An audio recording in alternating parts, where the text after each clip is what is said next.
Lap, the GDQ Hotfix show that highlights recent world record and personal best runs and the runners who made them happen. I'm your host, Nuclear, and tonight we've got Diddy Kong Racing 100%, which is Trident Tail's world record run. But before we jump into that, just a couple of announcements. If you're watching on YouTube, be sure to press the like button on this video and subscribe to the channel. Also, go to twitch.tv/GamesDoneQuick if you're interested in looking at our live content, starting weeknights at 7 p.m. Eastern and weekends at 1 p.m. Eastern. Also, your subs, Prime Gaming subs, gift subs, and bits cheered on the GDQ Twitch channel help support Games Done Quick, both with Hotfix and the AGDQ 2023 costs. So please consider subscribing if you enjoy our daily GDQ content. And with that, I'm going to go ahead and pass things over to Trident Tail so he can introduce himself and let us know about this world record run. Take it away.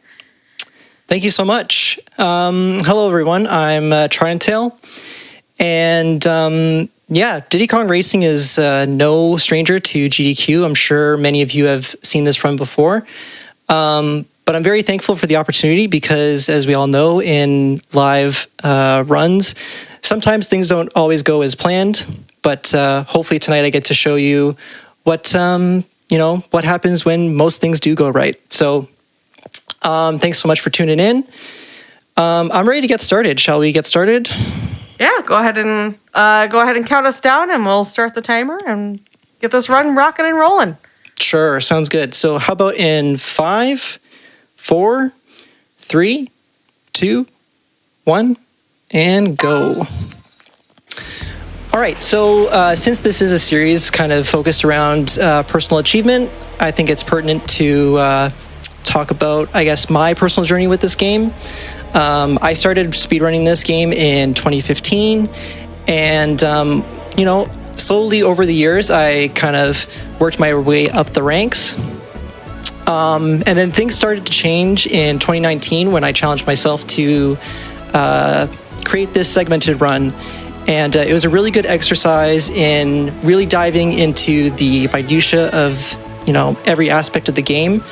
And that's when I started to get really, really good.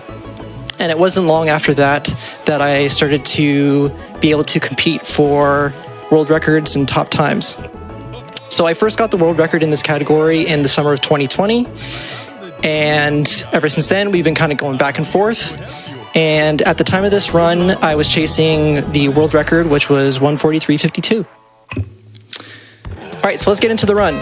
First part here is the Taj Bonk. We need to switch into the plane. And this is actually a pretty tough section here.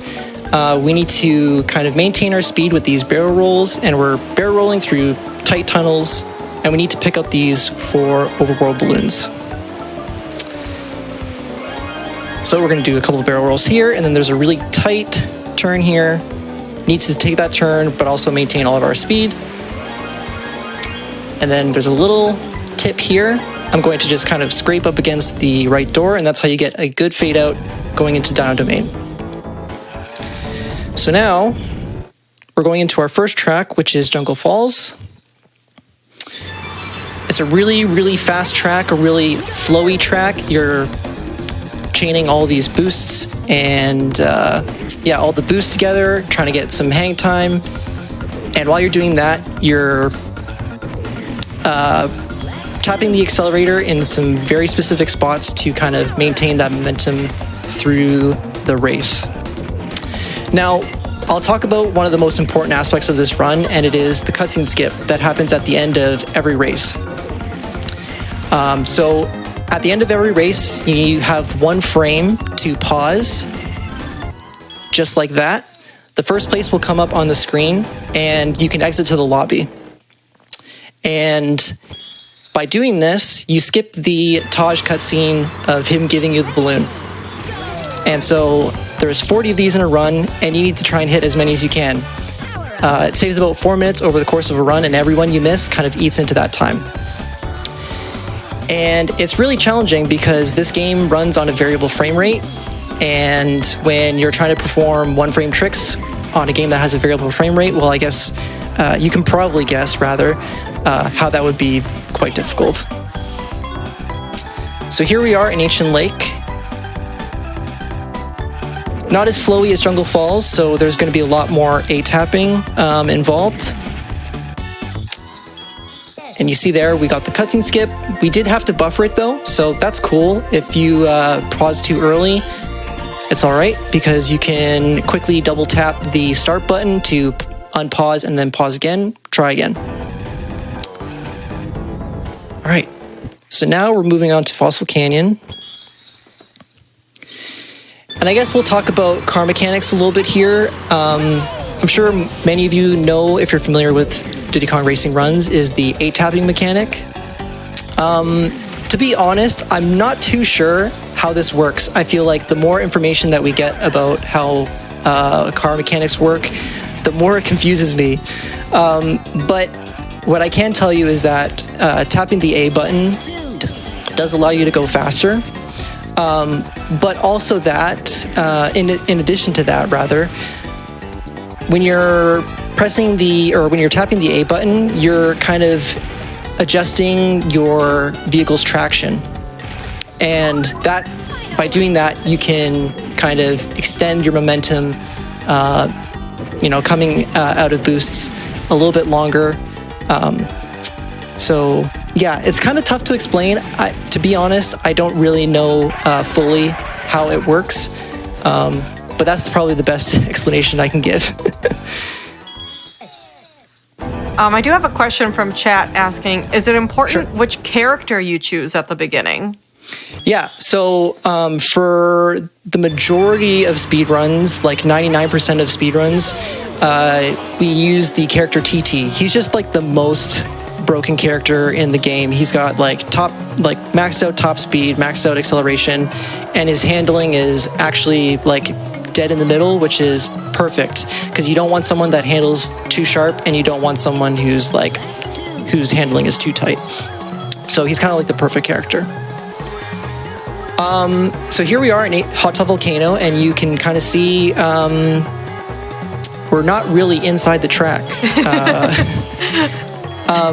So this is one of the important tricks that you're going to see a couple times in the run, and these occur on a handful of plane tracks where we can actually go out of bounds, and you can't fly around freely. You still have to touch important checkpoints, but as you'll see later, the ability to fly out of bounds does allow you to kind of cut corners a little bit and speed up those race times.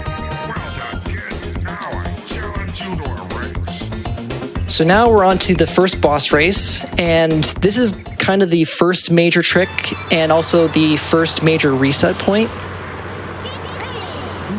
So what's going to happen here is I'm going to drive behind the finish line, and I'm going to drive through a specific area, and it didn't work the first time. But basically what I'm doing is I'm performing a checkpoint manipulation. There's a checkpoint down there where if you latch onto it, this happens. Oh.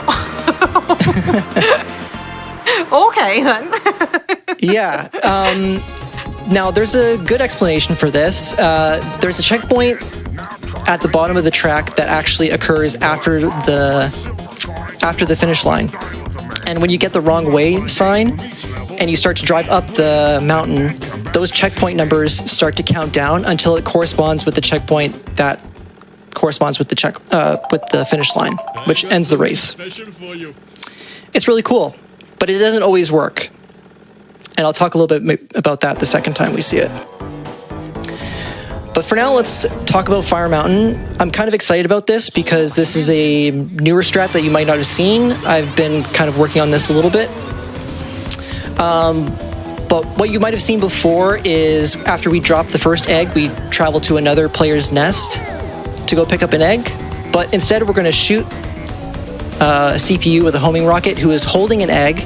And when you shoot a CPU that's holding an egg, they drop it, and it respawns in the middle. And this is considerably faster, well, not considerably faster, but it's about 2 seconds faster than driving to a CPU's nest to go pick it up.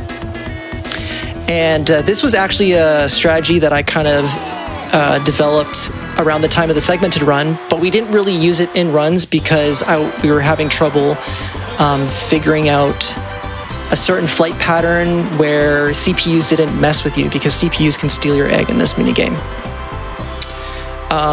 And it was only up until about a couple months ago that I was able to find a flight pattern where they generally don't mess with you. So yeah, this is pretty new for 100% runs. So very excited that we were able to make the strategy work. And yeah, really, really cool.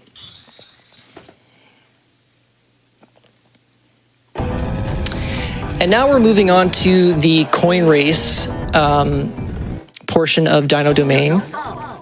And coin races are really cool because everybody kind of has their own way of tackling it. And there's a lot of kind of variability in the way people choose to attack it. I'm going to go over some of my strategies for these coin races as we go through them.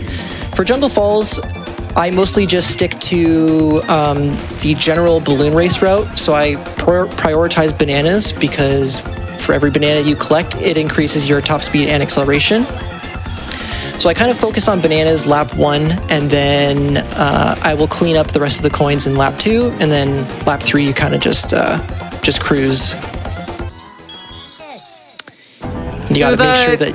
Oh, go ahead. Does the bananas that max out at 10 bananas for increasing your top speed? They do max out at 10. We're not going to get 10 every time. You kind of just pick up bananas as they are like kind of in your path. You don't want to go too far out of the way to collect all 10 bananas. There's also some tracks where like there's so many bananas that you can collect, and sometimes I'll even collect more than 10 because if you get shot or if you hit a trap, you drop 2 bananas. So if that were to happen and I have more than 10 bananas, then I'll still be at that 10, and my top speed and acceleration will be maxed out.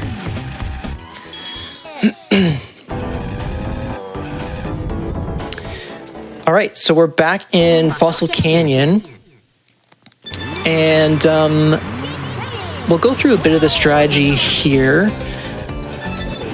So there's 2 coins in the canyon section. And I also forgot there's a trick here called Canyonless where we chain boosts into a zipper and we kind of just fling ourselves into the canyon. But as you can see, there's 2 coins in that canyon, and they can be kind of difficult to collect when you're doing that strategy. Also, this pawn coin,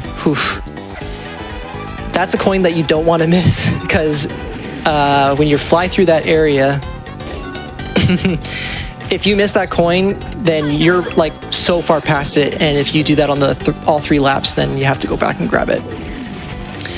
But going back to these 2 coins in the canyon, I just flew through the canyon and I didn't manage to grab those 2. So on the 3rd lap, I'm just gonna play it cool, make sure I grab these 2 coins, and then get our cutscene skip.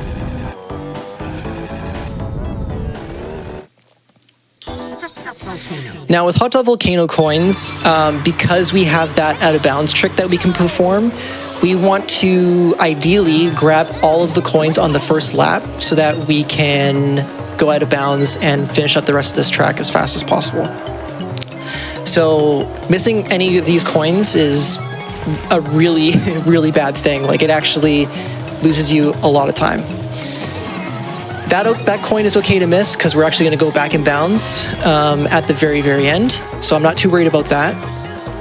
And here I'm just collecting bananas, making sure that by the time I get out of bounds, I am super juiced up and ready to go. And you'll notice that as I'm out of bounds, I'm continuing to chain these barrel rolls. And that's because Plane is actually a unique vehicle in that it's the only one that you can generate your own boost. So by constantly performing these barrel rolls, I am constantly gaining a boost in speed, which is really cool. It makes Plane a very fun and very interesting vehicle.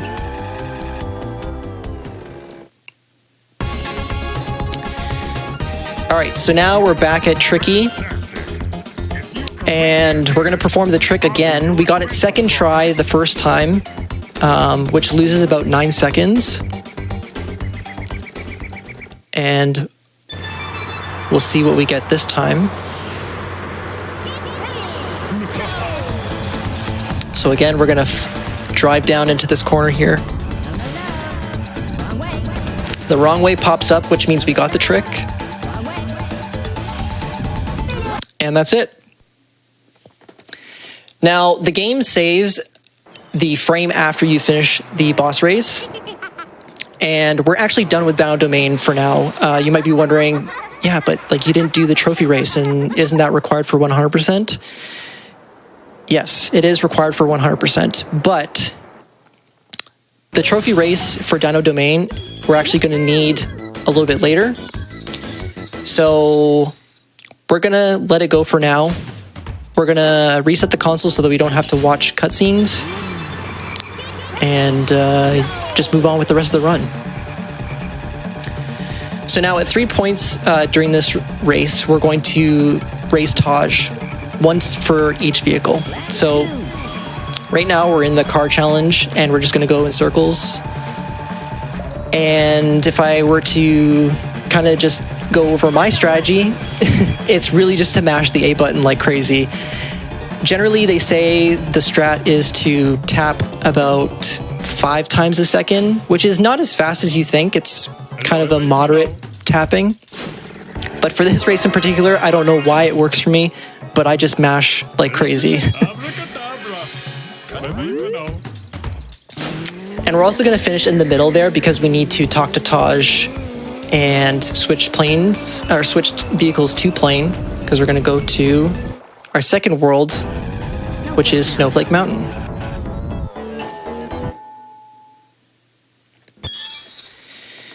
And now Frosty Village. I really like this track, but it can be scary sometimes. You're going to see this huge drop-off right here. Seems like nothing, but sometimes your wheel will get caught in the ground right before going off the edge, and you can get flung in all different sorts of directions. And I don't think it happens here, but it's really annoying when it happens. So that one's all good. We just kind of like fly. And now for this zipper here, we're gonna just fly off this bump here, and we wanna, make sure that we land just in time to hit that other zipper in the forest, which can be pretty challenging. Here we collide with Diddy there, and I almost got sent into kind of like that pillar, that stone pillar, but luckily I didn't crash. Just kind of rubbed up against it. Now, this is a pretty laggy track, and that makes this cutscene skip really difficult, especially buffering it, because at the finish line there, the frame rate is a lot lower. I think it's about 12 or 15, where the game kind of averages at 20. And so, again, just going back to the variability of the frame rate and how that really makes one-frame tricks quite difficult. It's one of the hardest ones in the game. So here's a cool strat to get the key. I just kind of bump into the wall there. I'm not even really focusing on the key. I'm focusing more on the wall, and the recoil off hitting the wall kind of bounces me into the key, and then I pop the balloon to kind of just like quickly zip out of there. So it's a pretty cool strategy there. And these CPUs can get in the way, and of course the snowballs you also have to try and dodge. And I think we finished this with a 50, which is not too great. I would say this is probably the first track that was pretty rough. Generally you want I'm aiming for about a 45.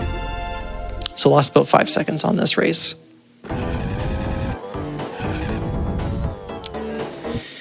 So now we're moving on to Everfrost Peak, which is a plane track, but it's one of the few plane tracks where there is no out of bounds. So we're going to be doing this entirely inbounds. And this kind of shows some really cool plane tech. A fun fact about this track is once we hit that first zipper, I actually don't touch the A button for the rest of the race. So the A button is our accelerator, hands off for the whole race. And we're just getting by chaining boosts and barrel rolls and just kind of coasting on all of that boost speed. And no need to touch the A button at all. If I were to touch the A button, what it does is it actually throttles my speed. So your top speed is about 90, and you can see with the speedometer that I'm going over 90. If I were to touch the A button, it's going to want to throttle my speed back down to that normal top speed. So don't want to press the A button. Super interesting. I would think the opposite, that would help you if you're, typically in racing games, you want to hold the A button, but that actually hurts you. Yeah, and it's the same sort of deal with the rest of the vehicles too. When you're boosting, you don't want to touch the A button too early because you really want to ride out that boost for as long as you can. A pretty common mistake that newer runners make is they'll boost and then maybe they are just they're too hesitant to crash, so they'll cut off the boost earlier than they should, just to get through the race as cleanly as possible. But the more you play, the more you start to kind of get a little riskier in your movements. And things like that happen. You kind of slam into the wall. But if you do, what am I trying to say here? If you do kind of learn proper boosting mechanics, that would serve you better in the long run, even if you make little mistakes like that. I'm seeing a lot of comments in the chat about, I wish I knew this when I was a kid. And that's so true, because a lot of, it seems like a lot of you're talking about the car mechanics are super intricate to the point where even speedrunners don't fully understand them, but they matter a lot. For sure. And like I said, I don't even, have the best understanding of mechanics. There's other runners that have a much better understanding of that, but that just kind of goes to show Diddy Kong Racing actually has some pretty deep mechanics. I don't think it's maybe what the developer's intention, but still cool nonetheless. So here we are with Bluey. Shout out to Bando for this. He told me once that if you start the race off to the right, you kind of reduce a little bit of lag because the big boss tends to reduce lag. And here we'll see a little trick. I'm just going to fly over this wall here. Oh my gosh. Now, the sad thing is that I was supposed to land on the blue balloon there, and I missed it by a hair. And it actually made the trick kind of moot. This trick, when you perform it perfectly, saves maybe half a second. And missing that balloon kind of makes everything crumble. But it's still kind of cool. I got out of bounds. I didn't fall into the void. That would have been really bad. It's for the swag. It's for the swag. That's it counts for something, especially when we're displaying a run. Showcasing it. Now again, I reset the console after the boss race, and again, you're probably wondering, okay, well, you left Dino without doing the trophy, and now you're leaving Snow without doing the coins. You're forgetting parts of the game, my friend. And again, it just comes down to optimal routing. You'll see that as the run progresses, there's going to be a more optimal time to come back and do those coins. So just trust me for now. We're going to keep it moving into Hover Challenge. And this is the first time we're seeing hover, and you're watching me wiggle back and forth. And this is one of the techniques for hover we call snaking. And for some reason, when you wiggle back and forth like this, you get a little bit of a speed bump. And when you couple that with the A-tapping, then you can kind of increase your top speed by a little bit. Now, the drawback to this, of course, is you're wiggling constantly between up left and up right. And that's very, very taxing on the thumb. So for that reason, a lot of runners do not like this race.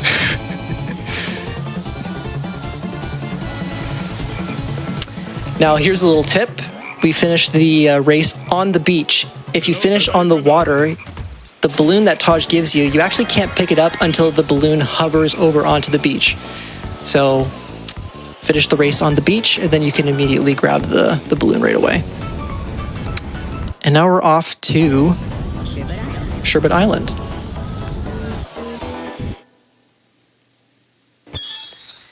Also, just as a note, that hover challenge I think was a 1:10:13, which is the best I've ever done that race. So that's pretty cool. So now we're on to Treasure Caves, a track that I'm not too good in because of this one boost chain. I missed it the first time, but I do believe I get it the next 2 times, so you'll see what that looks like. We hit this zipper here, pop the balloon, hit that zipper, and chain into that zipper. So if you can get all of that down, then this track can be super fast. And I think I get it again here. Oh, I forgot. So that's always frustrating to see when you go between the wall and the zipper, just a tiny space in between the wall and zipper. But we did manage to get the cutscene skip, which is nice. And now we're on to Pirate Lagoon. And this is probably my favorite hover track, I would say.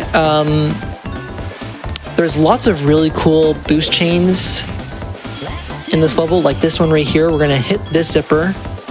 Never mind, we're not gonna hit that zipper because coming down from that little bump, it's possible to go underneath the zipper. Let's see if I get it the 3rd try here. So we pick up this balloon, hit the zipper, sharp turn, pop the balloon, and ideally you would hit that zipper and fly into this tunnel section. It is quite difficult. This was not the best Pirate Lagoon, but when performed correctly, it's quite amazing to see. You go super fast.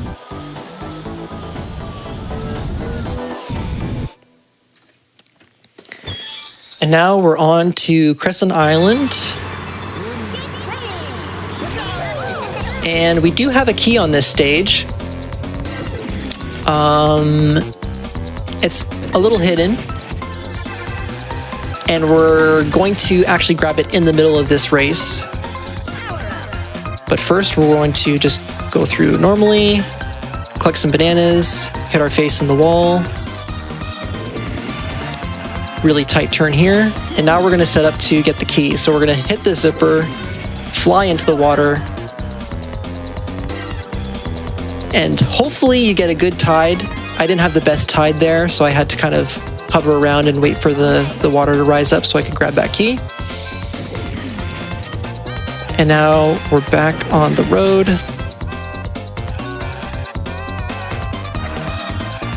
And just cruising. I think there was a couple more bonks in this stage.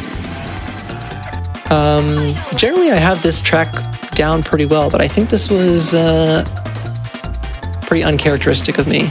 I think there's a few more bonks. Crescent Island key is the worst.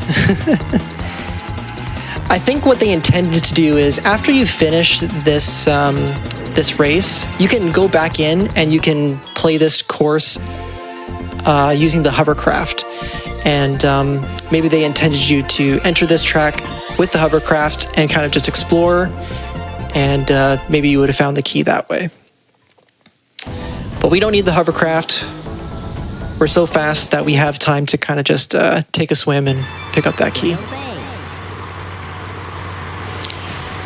And now we're on to Whale Bay. One of my worst tracks by far. It's not too bad except for a turn at the very end here. We're gonna hit the zipper and try to do a sharp turn into a blue balloon. And I actually got it there. But very rarely do I get that boost chain. And if you miss it, it actually loses you quite a bit of time.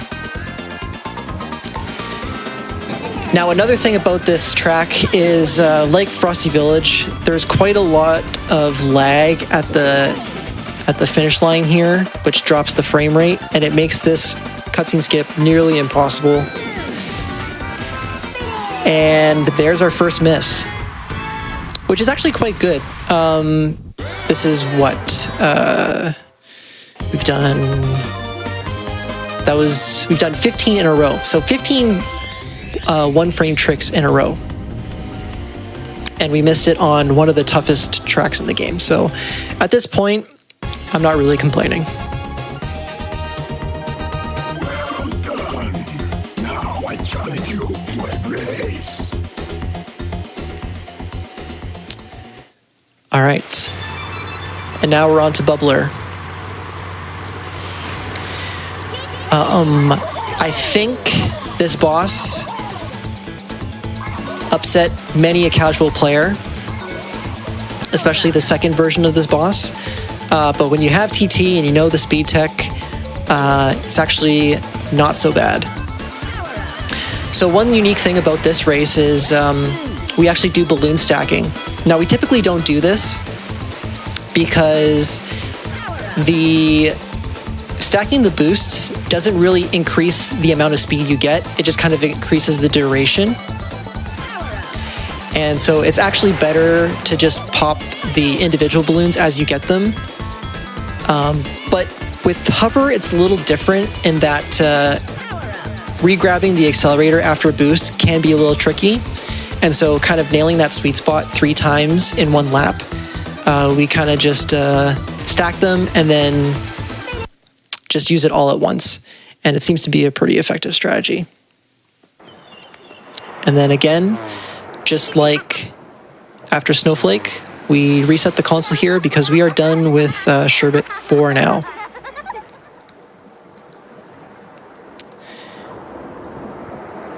Now, when we get back into the game here, we have the last Taj challenge, which is going to be in the plane.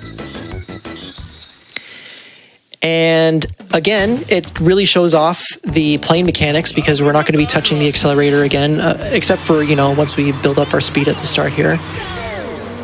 But this is kind of a bit of a butt clench moment because mistakes in the plane can be quite costly. If you bonk, you kind of lose your altitude and you lose all your speed. And with the plane, building up that speed it's probably the slowest acceleration of the 3 vehicles. And when you're maneuvering through these tight tunnels and you're trying to maintain your momentum with these barrel rolls, it can be quite difficult to keep the flow. But in this particular run, I managed to do quite all right. Got a 17:55 lap there, which is pretty solid. Love that barrel roll where we sneak in between the wall and the tree there. And now we just kind of finish on the beach, collect our balloon, and now is the time that we head back to Dino Domain and do our trophy. But we're not going to complete the trophy. In a certain sense. We're going to start it, and then we are going to perform a pretty crucial trick for this run. You might have heard of it. It's called trophy storage. And basically how that works is when we get to Hot Tub Volcano, we're going to go out of bounds, and there is a mysterious loading zone underneath the starting line. No one knows why it's there. It's super random. But this loading zone actually takes you outside of the race, but it maintains the trophy race state. And from there, what we can do is we can go to any other race in the game, and if we complete it, then that counts as the fourth and final race of the trophy, and we get our trophy. But we don't get it for Dino Domain. We get it for the the world in which we did the last race. And that's convenient because Dino Domain has some of the fastest races in the game. Ancient Lake, on average, about 35 seconds. Fossil Canyon, ideally about a minute. And Jungle Falls, another short track, ideally about 35 seconds. So when you compare that to other tracks that, average about a minute to a minute and 15, then you can see how using this trick really cuts down on our trophy race time. Now, the other cool thing about trophy storage is that on the Japanese version, which is the version that we're playing, performing the wrong warp takes you to, well, you have the chance of 3 different outcomes. And I'm not going to talk too much about the outcomes right now. We're going to see a little bit more about that later. But these different wrong warp locations can drastically change the course of the run. You can start to do things a little bit out of order. And we're actually going to see a little bit of that in this run. But for now, we're finishing up our 3rd trophy race, which is Jungle Falls. Maintaining some pretty good momentum. Like I said, we're aiming for about a 35 here. If we get a 34, that's fantastic. What do we get? Mid 35. Pretty good. So now we're going to perform that wrong warp that I was telling you about. So we're going to pick up a balloon, pop it, pick up this one, and we're going to use this to go out of bounds. And now that loading zone is right here under the starting line. And now we're in Dragon Forest. Oh my god. What? What? Now, I already told you, you go to any other race and it's going to complete the trophy race and you're going to earn the trophy for that world. Although that's not what we're going to be doing here. A little bit of classic misdirection there. We're actually going to go to the mini game. This is Darkwater Beach. And we're actually going to win it first. Now, I'm going to perform a very specific set of movements here. And we're going to be clearing out these CPUs really fast. There's a really cool trick right here. A blind rocket shot. We're just going to shoot that rocket, and it actually hits Diddy from that far away. So we've hit Diddy twice. And now there's a bit of a variable ending here.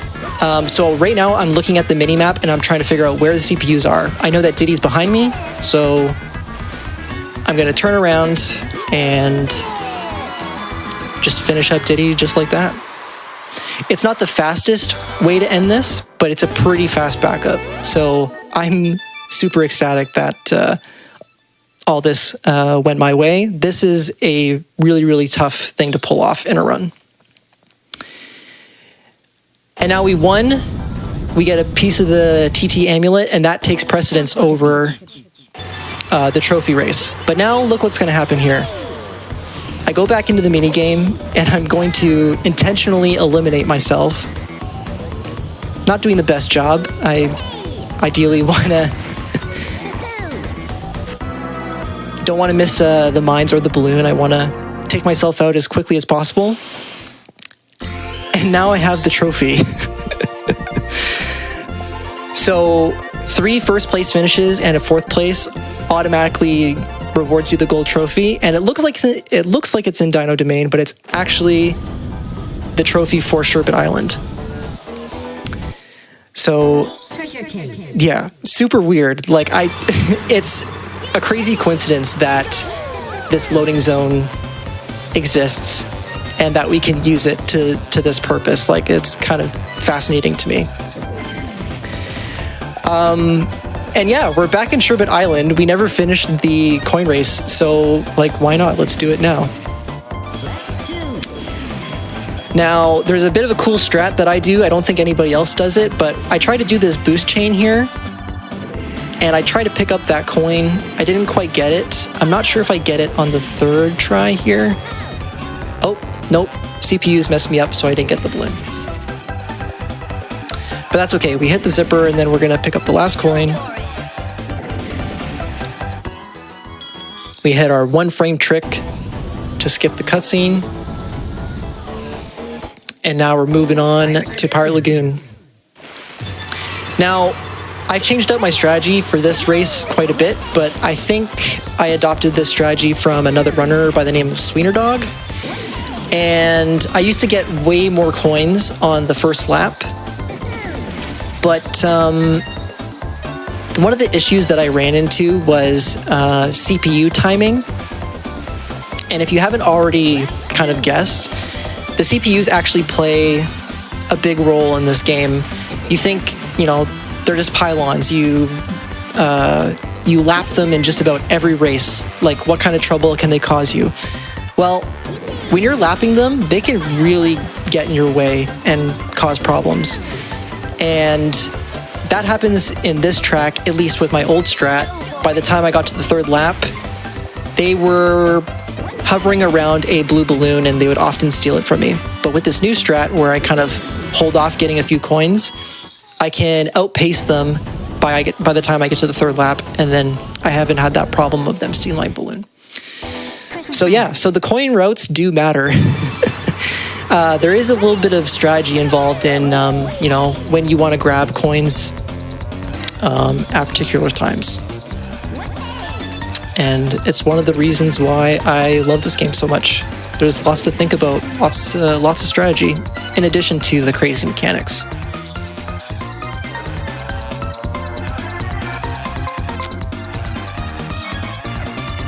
All right, just let me catch my breath for a second. I feel like I've been talking a lot.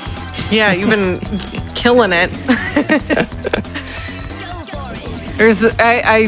There's so much that goes into this game, a lot more than I think you like realize, like the casual eye. Really interesting. Mm-hmm. Yeah, and I still feel like there's like so much more to talk about, but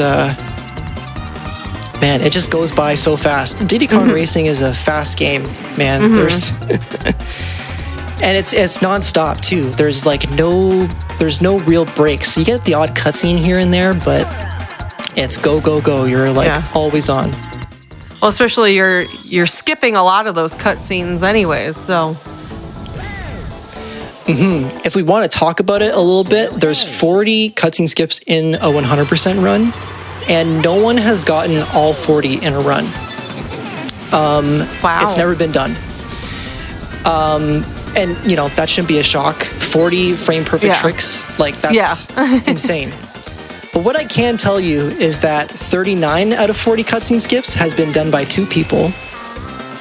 One of which, one such person is Mrs. Gizamaluk, which is, you might know him. He's done a few GDQ showcases. And the other one is me. And I've done it more times than I can count. So I feel like it's coming. One of these days, we're going to get the 40 out of 40. Are you still grinding this category, or what are you working on right now? Right now, unfortunately, I am taking a bit of a break. Okay. Not of my own volition, just kind of, I've started a new career, and so that's kind of yes, taken up a lot of my time. So, yes, it does. But I'm not done. We're definitely gonna keep playing, and just a temporary break. Yeah. Still got lots of love for the game. I'm not feeling burnt out or anything. We're gonna get back into it, I'm sure, at some point when I've got the energy. In the meantime, I get to do cool things like this. So yeah. All right, so jumping back into the run here, we're at Bubbler 2. Considerably less fun than Bubbler 1 because they nerfed one of the blue balloons. And it makes all the difference. Yeah, it's unfortunate. They tried to make this one a little bit harder by getting rid of some of the balloons, and also these little bubbles. These weren't on the first version. The first version had mines where if you hit them, you kind of just like stalled for a second and you had to start over. But if you hit these bubbles, you like float into the air for 5 seconds and lose all your speed. It's the worst. So yeah, hot tip on GDQ hotfix here. Don't hit them.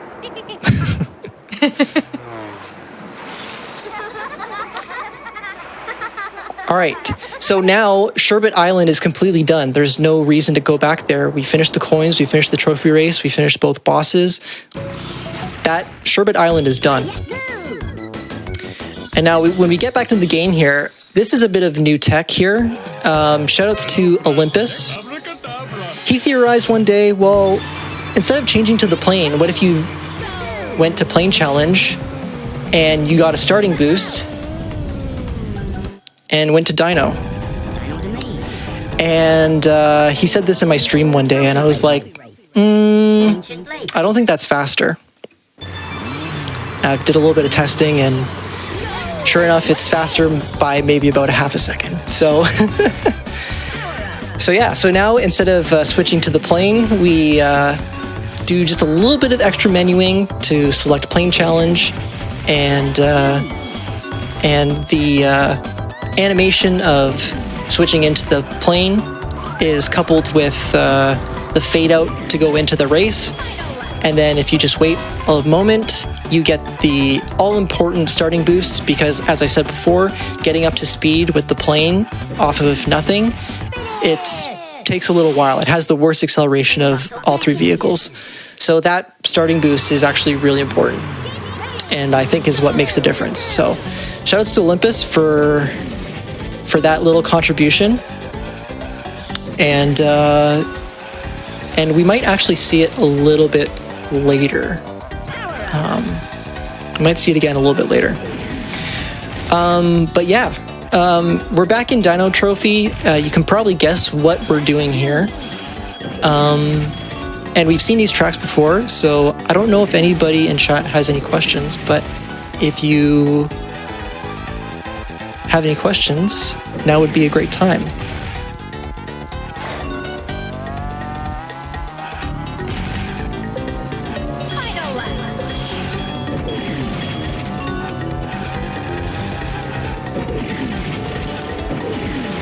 Otherwise, we can just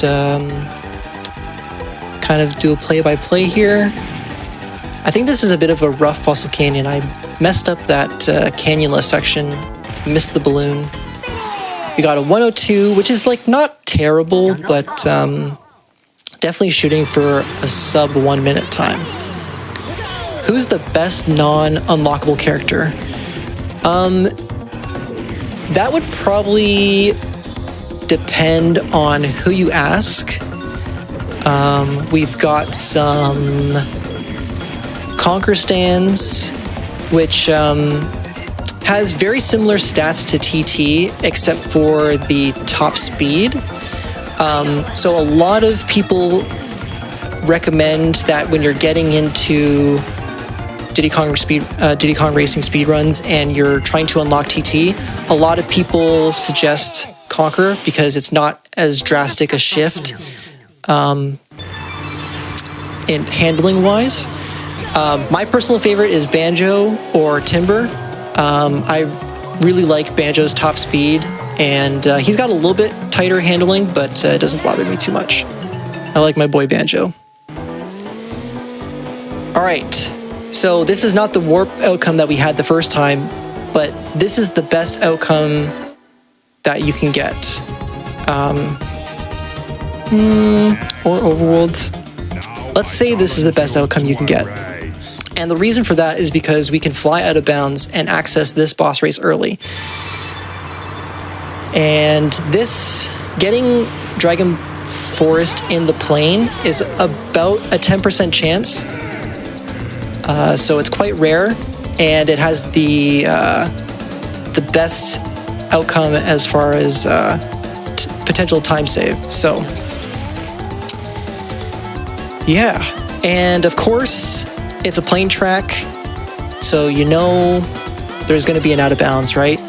And this is actually the most recent out of bounds that was found that has any use in 100%. And this was found by a good friend, Sweener Dog. And yeah, if you're looking at the mini map here, you can see that I'm actually cutting out quite a lot of the track here. So before, I averaged about a minute 21, I would say, on this track, and I just got a 52.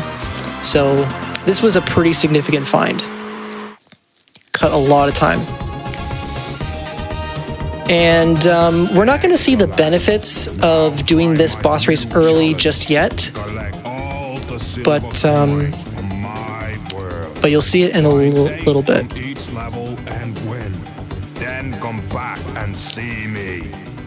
And as I said before, the wrong warp luck does have some influence on the order of events in this run. So we're going to get back on schedule here by going to Snowflake Mountain. We just did a bit of a tiny detour to do that boss race. Oh, would now be a good time to take a break before we start this level? Is it all right if we take a break in about 8 minutes, or do you want to take a break now? Yeah, go ahead. Okay. So we'll just finish up this world, and then we'll take a break.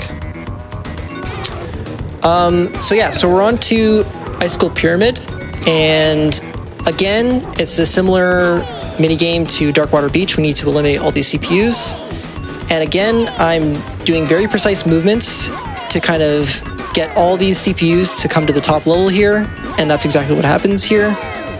So no issues here. Sometimes this minigame can go horribly wrong and you can lose a lot of time, but no issues this time. Can you predict or control the outcome of the warp? You cannot. It's very complicated how the warp works. And even the way that it was explained to me, I'm not sure if that's 100% how it works. So I'm not sure if I really want to go into it. But there's 3 outcomes. One is Dragon Forest in the car, which is the most frequent. It's about 80% chance. Dragon Plane in what we call Dragon Plane, which is Dragon Forest in the Plain, is about 10% chance. And then the other one is Overworld, so where the Taj area is, that's about 10% chance as well. So now we're on to Frosty Village coins, and this is a bit of a scary moment here. We want to fling ourselves down this this drop step and collect those 2 coins. It wasn't the fastest, but like I said, with sometimes your wheel can like catch right before you take off, and then you get flung in all sorts of different directions. And when you're trying to collect those 2 coins, that is the last thing you want to happen.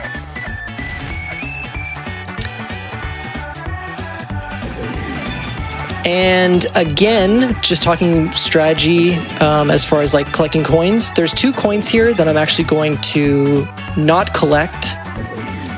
And that's because I want to kind of race CPUs to a certain point in this race. So right here, if you get a bunch of CPUs in this tunnel, it can create a lot of lag. And I didn't have the best pace, so there was a couple CPUs in the tunnel there. But ideally, I would have a fast enough pace where I can beat all the CPUs to that tunnel, and then I don't have as much lag. So I kind of forego collecting those last 2 coins to try and outpace the CPUs.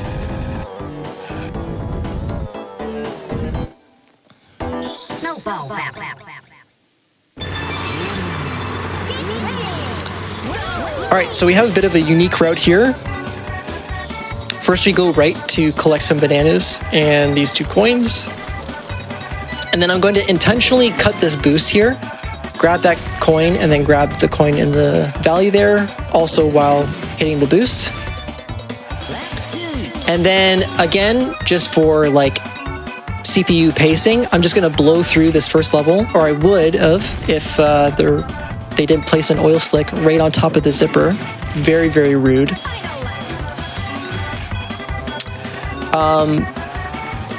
But then, as you can see, when you don't have a fast enough pace, the CPUs can be like right in front of the zipper, blocking your way, and that's what I was trying to avoid there. Didn't have the best luck, but still completed the race pretty cleanly.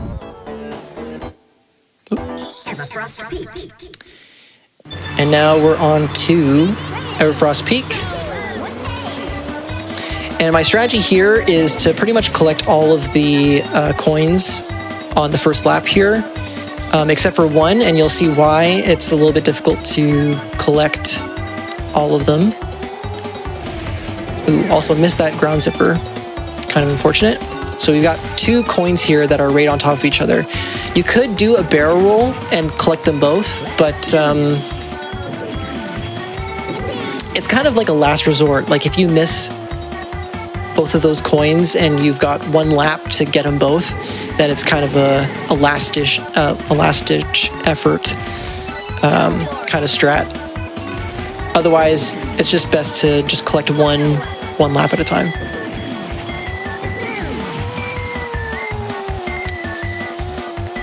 And again, we're just keeping our momentum with boosts and barrel rolls, letting go of that A button.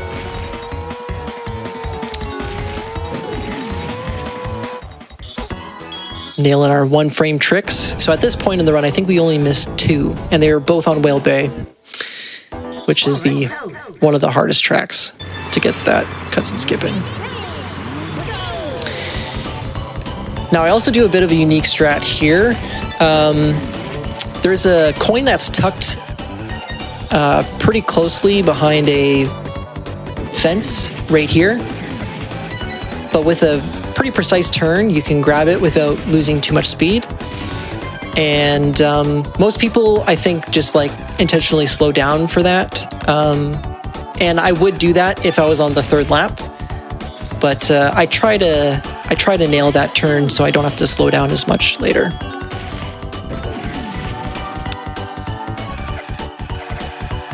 And then, yeah, what else about this track?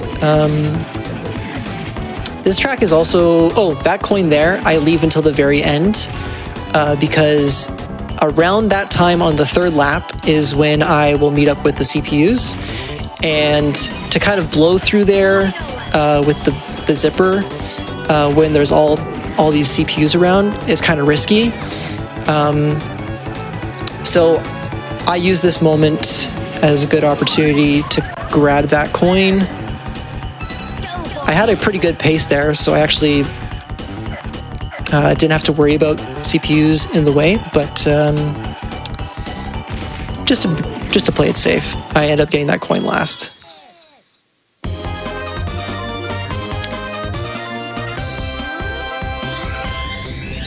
All right. So now we're almost finished with Snowflake Mountain. We've got 1 more race. We're going to revisit Bluey. I'll give you a special prize.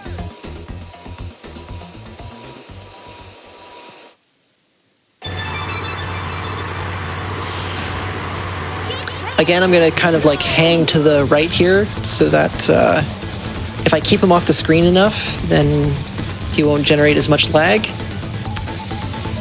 And remember how we did that out of bounds on Bluey 1? Well, there's no balloon there, and there was no balloon at the beginning. So unfortunately, we can't do it on this time. So we have to take the old-fashioned way. No swag here.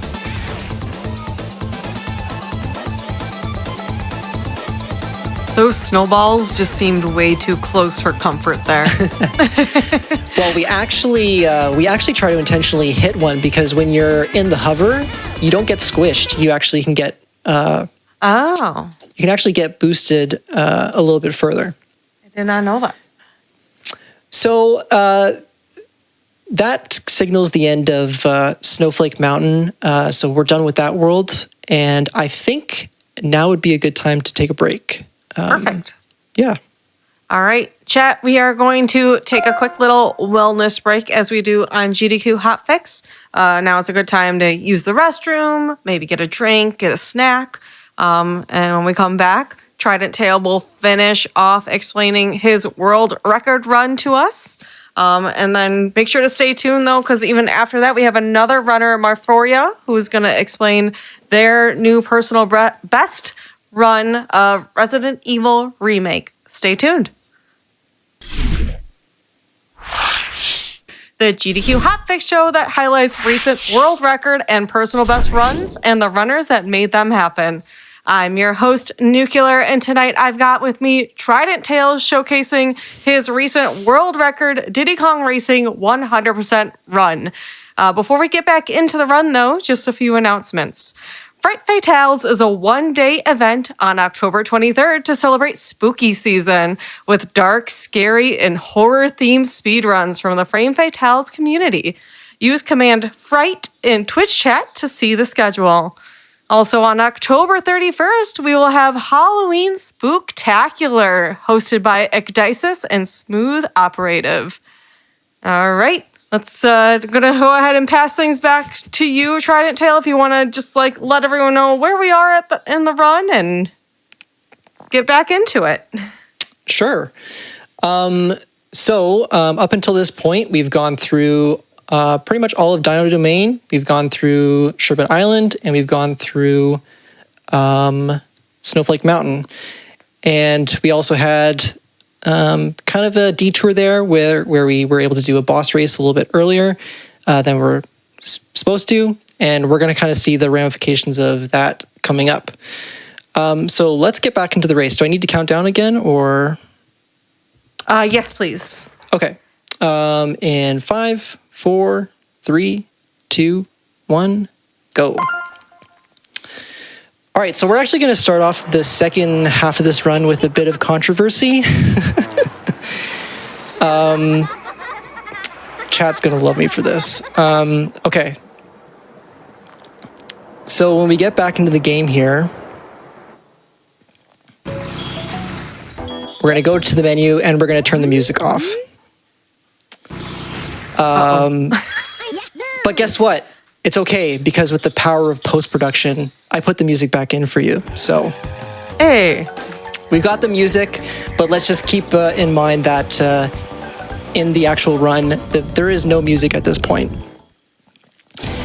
And I will say that outside of maybe 2 or 3 tracks, this doesn't really have much of a time advantage. There's one track off the top of my head in particular. Oh, you monster. I know. I'm sorry. I'll explain why. So, there is one track coming up later where I actually do benefit a great deal from turning off the music. But outside of maybe 2 or 3 examples, there's no real advantage. Where the advantage comes in is by turning the music off, I'm actually reducing a little bit of lag. And it kind of just makes it a more consistent, more predictable kind of way to play. When you have the music on, I find that there can be some random lag spikes, and that can maybe kind of mess you up off your line if you're expecting to hold a certain direction for a certain amount of time or whatever. There's a ton of other reasons, like you can phase through balloons and whatnot. And just with my style of play, I really thrive on consistency. And so anything that kind of messes that up is really bad for me. Like when I tend to make mistakes, I make really, really bad mistakes. So that's why I turn off the music. And you might be wondering, well, why don't you just keep the music off for the whole run? And I'll let you know that I actually did turn off the music in all of Dino Domain, the first section. You just didn't tell it because I was gracious enough to put the music back in for this presentation. But the reason why I didn't turn it off for those other segments is because every time you reset the console, the music is defaulted to on. And those segments in between resets are just too short to really benefit, or it's not really worth it to take the 5 seconds to turn the music off. You're less likely to make up that time, right? But jumping back into this run, we actually go for a pretty long time without another console reset. So there's more opportunity for me to make up those 5 seconds. So that's kind of the explanation as to why I turned the music off. It's a very controversial thing. My chat hates it. I get messages about it all the time. There's a handful of runners,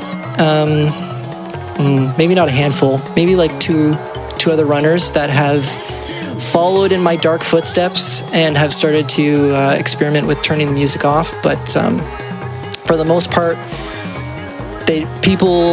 runners of this game just can't do it. They can't turn off the music. It's too good, and I totally get that. But for me, it just kind of benefits my play style, and so I turn the music off. So as I was explaining all of that, we went back into Dino and we went to the Dino Trophy. And if you remember, we did this twice already, but we didn't actually finish the Dino Trophy. We got the trophies for Sherbet Island and for Snowflake with the trophy storage trick. So with that trophy race, we actually finished it. We got the Dino Trophy. And now we're going back in once again. And at this point, you're probably tired of seeing these tracks. So if you do have any questions, now would be a good time.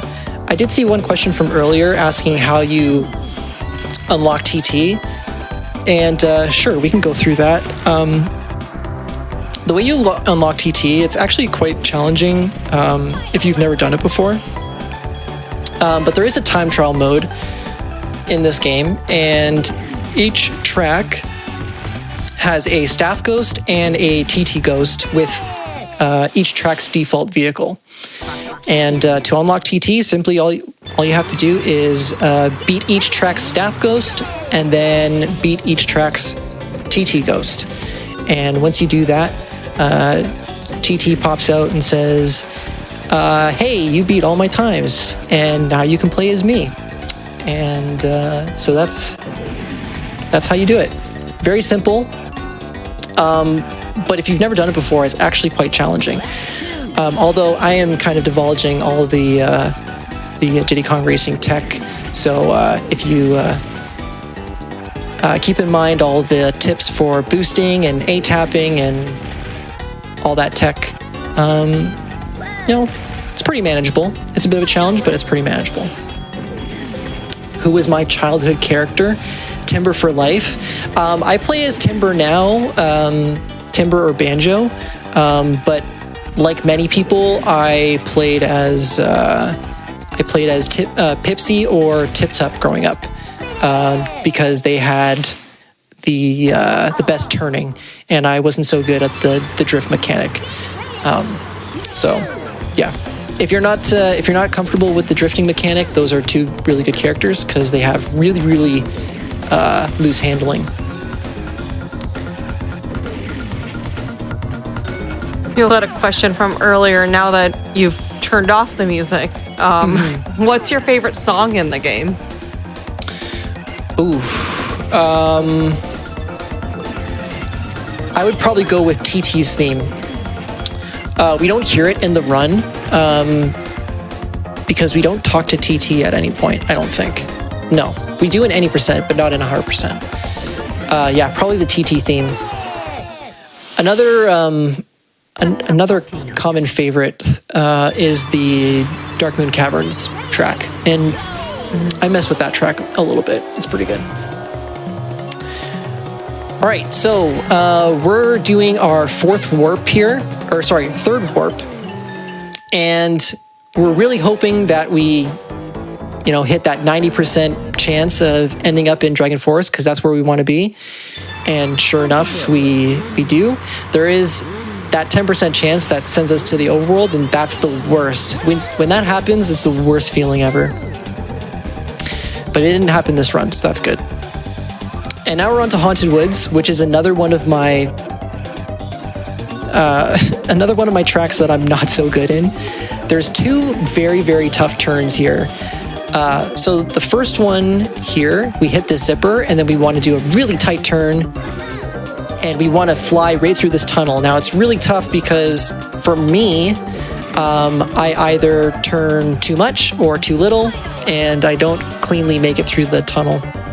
And that's what happened on that second attempt there. Here, you know what? Not bad. Pretty good. You can fly a little bit further down, but I'm just happy that I made it through. And then there's the last turn there is a bit of an S turn, and there's a zipper that's tucked right on the right side, and you kind of want to maneuver yourself so that you can chain the two zippers there. All right, so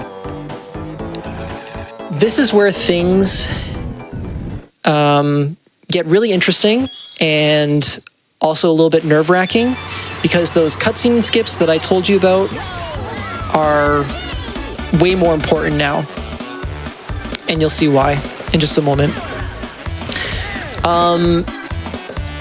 But now we're on to Boulder Canyon, and I would say that this is the track where I definitely have an advantage in with having the music off. This is a pretty laggy track, and there's a boost chain in the castle section where when you have the music off, there's no lag when you hit those zippers, and you just go flying. So it's right here. So we hit the zipper, chain it, and we just fly into the castle area. Now, I didn't turn as much as I wanted to, so I kind of collided with the wall there, but still pretty good. And as I'm doing this track, I'm also paying attention to my pace.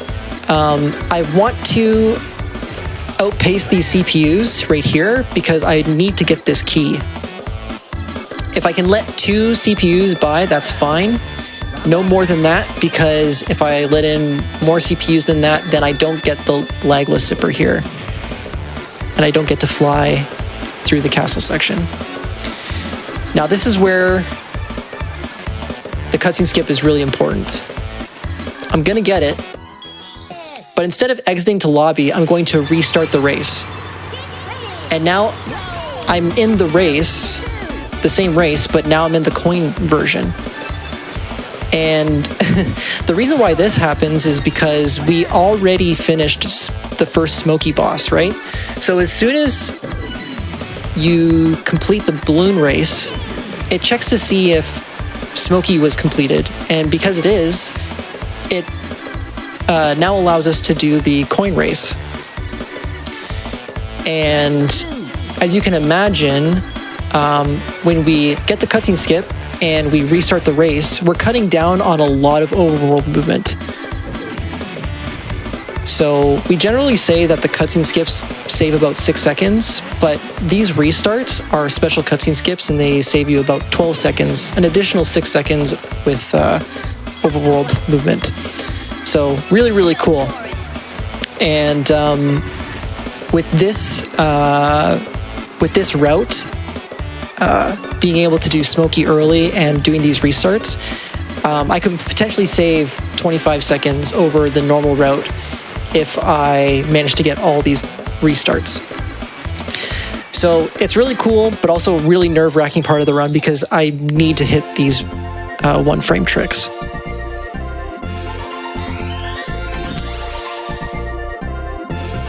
So yeah, so far so good. And now we go back to Haunted Woods. And the reason why I went to Boulder Canyon there was to prioritize getting the key. And you'll see why in just a second. But yeah, it's important to get the key as early as possible in this route. But for now, we're back to Haunted Woods. Not having such a great time. Really difficult track for me. Let's see how I do with these super tight turns. See, that was actually pretty good. We're flying through the forest section here. Do this crazy S-bend. Managed to hit the zipper. 14:05 is actually pretty good. It's a pretty good lap time. CPU's got in the way a little bit there, but didn't hurt me too much. Sometimes you can hit the CPUs and go flying into the wall. We got the one frame trick and we restart the race, and now we're on to coins.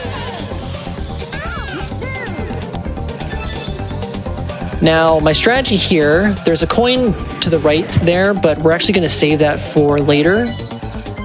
For similar reasons to the other race. On the third lap, that's when you kind of meet up with the CPUs in that area.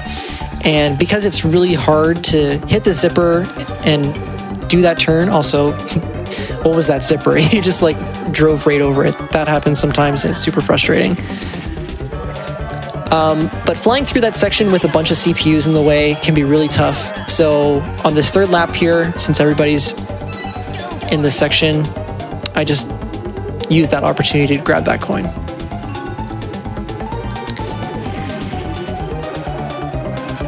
And then we get our cutscene skip. And now we get this cutscene that takes us to the boss.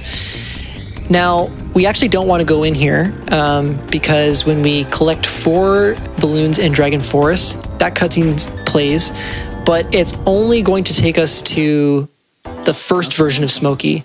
And we've already done that, so we don't want to go in there and do it again. That'd be a waste of time. So actually, we just turn around and we go straight to the minigame. And what we need to do here is, it's a different type of minigame. We need to collect 10 bananas and bring them back to our chest in the middle of the stage here.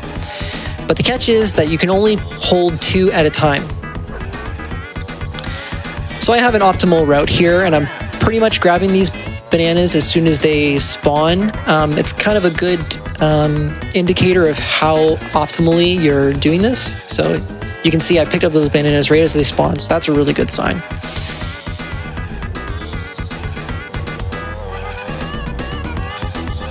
And there, I actually had to slow down a little bit. I realized that the banana was going to spawn after I kind of drove through that area, so I had to slow down. And then I ended up driving into the wall just a little bit. So a little unfortunate, but it wasn't too huge of a mistake. And now we're coming onto a really important track, and I actually might use this opportunity to kind of go a little in depth here. This is Windmill Plains, and it's got what most people would say is one of the hardest tricks in the game. Although me personally, I think people put this trick on a pedestal a little bit. So I'll go over my strategy here. First, what I'm going to do is I'm going to try and collect as many bananas as I can here so that I can go super fast. And now here's the trick. We're going to boost and barrel roll through a little seam in the wall here. So let's see if this works. I'm going to rewind just a little bit, slow it down. So what I'm aiming for here, I'm going to kind of hit the top of this zipper, and as soon as I pass through, I'm going to turn just a little bit to the right, and there's a bit of a V shape in the wall here. So there's a bit of a V shape. I want to be to the left of the V shape, and then right as I get close to the wall, I'm going to perform a barrel roll to the right. It's not going to look like I do a barrel roll, but that's in fact what is going on here. So when that happens, you breach through, and this is where the real hard part is, navigating this out of bounds here. Now, the reason why this is so hard is because there's a void plane that is really, really close to the track. You can't really fly too far down because you'll actually get sent back to the starting line and all of your lap progress will be erased. Very, very bad, because then you're, not out of bounds anymore and you have to perform the trick. You can lose a lot of time. This is the hard part. The clip I find not so hard. It's the out of bounds navigation that's really, really tough. We get the cutscene skip, and now we're on to the coin race. Now what I'm going to do here is I'm going to grab half of these coins.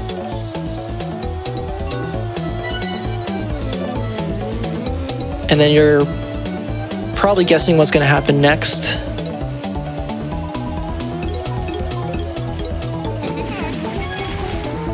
Yep, we're going to do the trick again. That was a pretty clean clip. That was pretty good. And we're going to quickly but carefully navigate this out of bounds section. We're going to do one more lap around, and then we're actually going to go back in early to collect the rest of the coins. So we're on the final lap here. And I'm not going as fast as I would like because I did miss a few bananas. We only got 4. But that's all right. Gonna go back in bounds, right where that coin is. Ooh, I forgot I also missed that balloon. That can be kind of tough because you lose a lot of momentum when you're not holding A, and if you miss an opportunity to chain a boost, then it can be pretty rough. But a lot of people say that that's one of the toughest parts of the run, and we managed to get through it without incident, so that's really good. That's a pretty big relief. All right, so now I get to talk about another new thing here, and I'm going to shout out Mr. Ponytail here. You might have noticed that there's no indicators on. There's like little arrows that show you where to go. And for the most part, as of, pretty recently, I've turned them off in the hopes that it would further reduce lag. And the jury is still kind of out on that. I'm not too sure if it has a big impact, but there is one interesting thing you can do turning off the indicators, and we're going to showcase it on this track here. This track, at the very end, when we're going to do the cutscene skip, there's no lag. The frame rate probably ramps up to like maybe 30, and that makes the cutscene skip really difficult for opposite reasons to, say, Whale Bay or Frosty Village. But I'm going to turn on the indicators here right at the very end, and again, it could be a placebo effect. Maybe it doesn't really do anything. But the theory is that by turning on the indicators right at the very end of the race, I am introducing just a little bit of lag that slows the game down a little bit, making it easier to get that one frame pause. So shout outs to Mr. Ponytail. Like, again, I don't know if it's really doing anything. It's kind of too early to tell. It could be just placebo effect. But it's a really cool idea, and so far I've had quite a bit of success with it. I'm actually going to, I think I turn off, no, I don't need to, actually.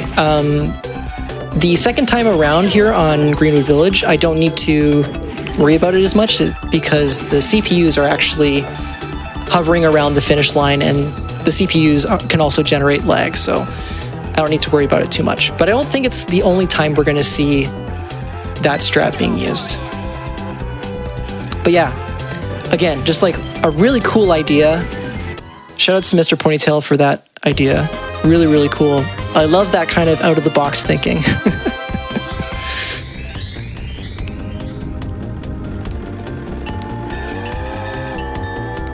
All right.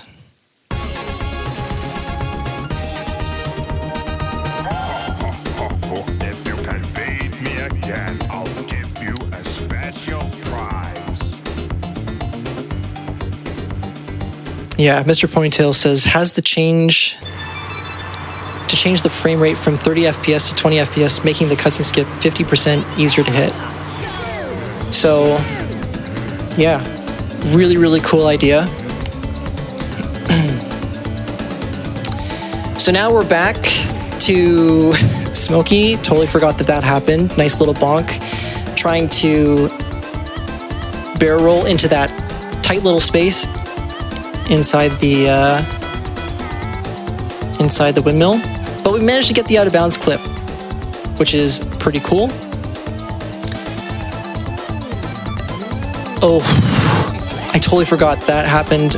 So that somersault there happened as a result of me letting go of the joystick direction as I was triggering the barrel roll. So to trigger the barrel roll there, you double tap the R button. But if you're neutral on the stick, you don't do a barrel roll, you do a somersault. And that can be a disaster on this track because you can actually somersault back into the track. Now, luckily I had a lot of space there and that mistake didn't cost me a whole lot, but that was a pretty scary moment. All right, now if I can speak a little bit to my mindset here, runs rarely get to this point. I'm looking at my splits here, and I'm about -8 on my PB with the knowledge that I have lots of time saved left in the run. A really difficult ending to the run, but there's time saved there. And so now, like, the blood's starting to pump a little bit. You know, the heart pace is elevating. So lots of tense emotions going on. So shoutouts to Olympus again with his genius idea to switch to the plane challenge. And when you start the plane challenge race, you're actually right next to the WizPig's head. So we cancel the challenge instead of taking the boost. We turn right around and we fly into the WizPig's head. And this actually saves about 1.5 to 2 seconds. So much more significant to switch to plane challenge there. And now we're on to WizPig. Notoriously difficult race for casual players, but if you understand how boosting mechanics work, it's not so bad. I love this jump here. We're gonna drift to the left over that hump. Not the best air or hang time, but we did pretty good. I think we do a little bit better of a job on the next 2 laps. Let's see.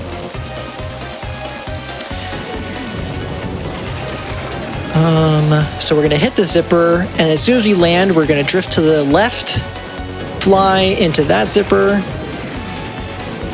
chain all of these. And I think we get a 22 here, 22.85. It's not bad, pretty clean lap. Now the real danger here is falling into those like water, like if I fall off to the left there, whew, that's a really big mistake. Easily like 10, 12 seconds, because you have to drive back to get back onto the course, and you're fully submerged in water, so it's you move really slow. And Are you yeah, feeling the pressure pretty? Sorry, are you feeling the pressure pretty big? Would you say at this point of the run? Yes, definitely, for sure. WizPig, like I said, like it's really, really easy to make that mistake and like fly off course, and that's like, yeah, 10, 12 seconds is it's it's pretty devastating at this point of the run. Oh, I can imagine. But even after you get after WizPig, now we're going into Future Funland, and like these are the hardest tracks in the game. And to get to this point on pace, knowing you have the toughest parts still to come, like, yeah, it's really tough. You have to lose a lot of runs to kind of, I guess, like, reach this Zen mode. So I'm still, pretty nervous, but I've lost enough runs at this point that I've kind of learned to not get attached, I guess you could say. I still understand that the possibility of this run ending in tragic fashion is, like, still pretty high. So I kind of just, like, keep that in the back of my mind to not get super sentimental or whatever. So nervous, but still doing my best to stay focused and alert. And we're going to start with Space Dust Alley, which is the hardest plane track. Really, really difficult to maintain your speed. Lots of tight tunnels. And like, just look at this. Trying to hit all the zippers, trying to hit all the balloons, trying to boost and barrel roll, and like even I'm looking at this and I don't know how I have like the reflexes or the like, you know what I mean? It's crazy. Yeah. Have you ever watched back any of your runs in the past, or is this like a first time doing this for you?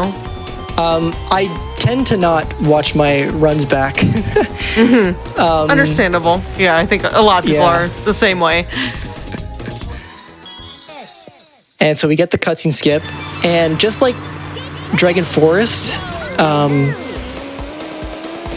we can actually do the restarts here as well. And we can do this no matter what RNG we get, because there's no kind of mid-boss in Future Funland. So as soon as you complete the race, the coin race is available. But here's the thing. If you were to miss the cutscene skip, you get kicked out to the lobby, right? But what happens to the door? It changes balloon value. So if I were to get kicked out, I can't go back in and do the race over again, right? I have to go move on to another race, and I can only access the coin race once I have once I've met the balloon requirement. So again, that just kind of like illustrates how important these one frame restarts are, because if you miss one, then you have to do a lot of overworld movement just to come back and do this coin race. So I've had so many runs like get to this point and they die because I missed a one frame pause. And that's just the way it goes.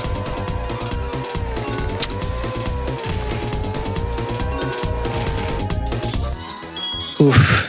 And when you have to buffer these, it's like, oof. I pause and then I have to like take a moment and just be like, okay, don't mess this up. Make sure I can imagine, especially hearing how punishing that is when you realize how absolutely punishing that'd be, especially this late in a run. Yeah. Now, Dark Moon Caverns.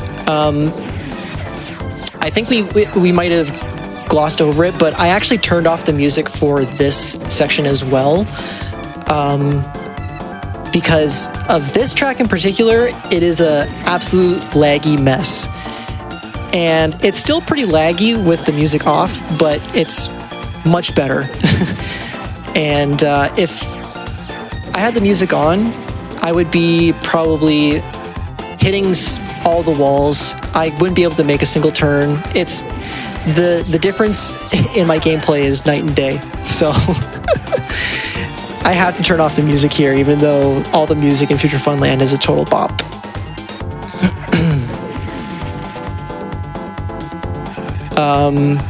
But yeah, 31:25 is a really good lap time.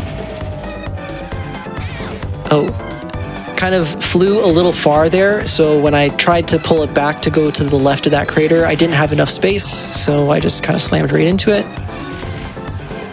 And I'll also say that one of the benefits of turning off the music actually makes some of these cutscene skips a little bit easier, and this is kind of like one of those cases. So that's kind of like another plus of turning the music off, although in some cases it actually makes cutscene skips harder. Greenwood Village is one of those cases, although with Mr. Ponytail's new tech that I explained earlier, that could be a solution to that. And you're also going to see it coming up in a later track. So, yeah. Now, getting back to Dark Moon Cavern's coins, these 2 coins right in front of these loops are very scary, because if you miss them on all 3 laps, you have to restart the race over again, because you can't go backwards through the loops. If you try going backwards through the loop, then it's just going to push you in the direction you're supposed to go in. So, I think I got both of them on the first lap, so that's a huge relief. I've definitely had a few runs where I missed them on all 3 laps, and it effectively kills your run because you have been doing this race for 1 minute 30 seconds and you have to start the whole thing over. And that's pretty devastating. That's quite the run killer. But obviously not a problem here. We got the coins on the first lap, so didn't have to worry about that. Now, we're going to do the cutscene skip here, and we're going to leave. And you might be wondering why, although it's going to become quite clear in about 2 seconds. We are heading back to Dino Domain. We're going to do our last trophy storage and get that Future Funland trophy.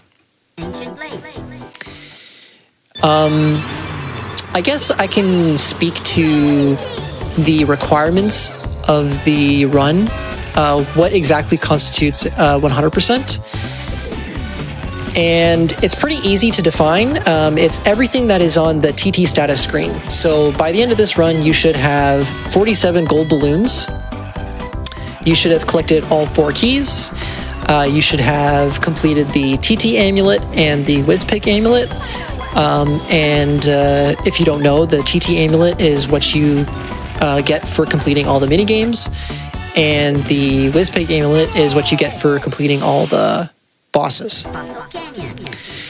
And in addition to that, you also need to get the 4 gold trophies. And that's everything that's on the TT status screen. But you also need to get the Future Funland trophy, which for some reason is not included in the TT status screen. I guess because they are trying to keep this world super secret. But that is also required. If you do not get that, then that will void your run, which has happened. A lot of new runners do forget to get the Future Funland trophy because they get it by conventional means, and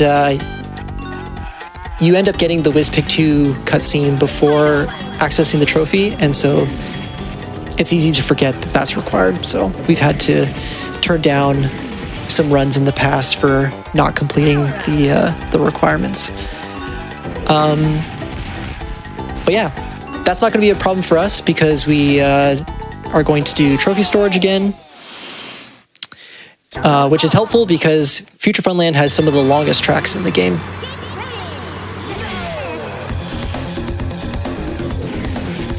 someone in chat is asking, are you a clock? Yes, we are a stopwatch, specifically. His name is TikTok. We also had a question earlier about what kind of controller do you use? Do you use an N64 controller? Do you use a Hori controller? I use an N64 controller, and I would say a good majority of DKR runners use an N64 controller.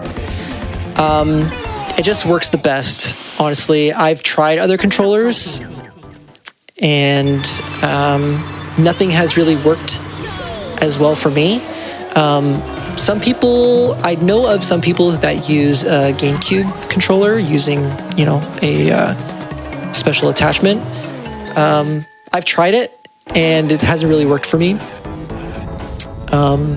Yeah. Original N64 controller is the way to go. Just got to make sure that you maintain it. I grease my analog stick periodically to keep it nice and snappy, and yeah, gets the job done. All right, so there's no mini game here, so we have to get our trophy the typical way by completing a race. And it just so happens that Spaceport Alpha is the fastest race because of this trick right here. Oh, there's just a hole there. Missing texture. That happens, right? Yeah, this is the Japanese version, which is the first official release. And yeah, just a bit of an oversight there. There is a hole in the wall that you can fly through, and then you can get out of bounds and, again, cut out a lot of the track if you look at the mini map there. This race in particular wasn't too great. It's a 56, which generally I'm aiming for a 52, so a little on the slower side. But the important thing is that we got out of bounds and we had no major hiccups, so that's good.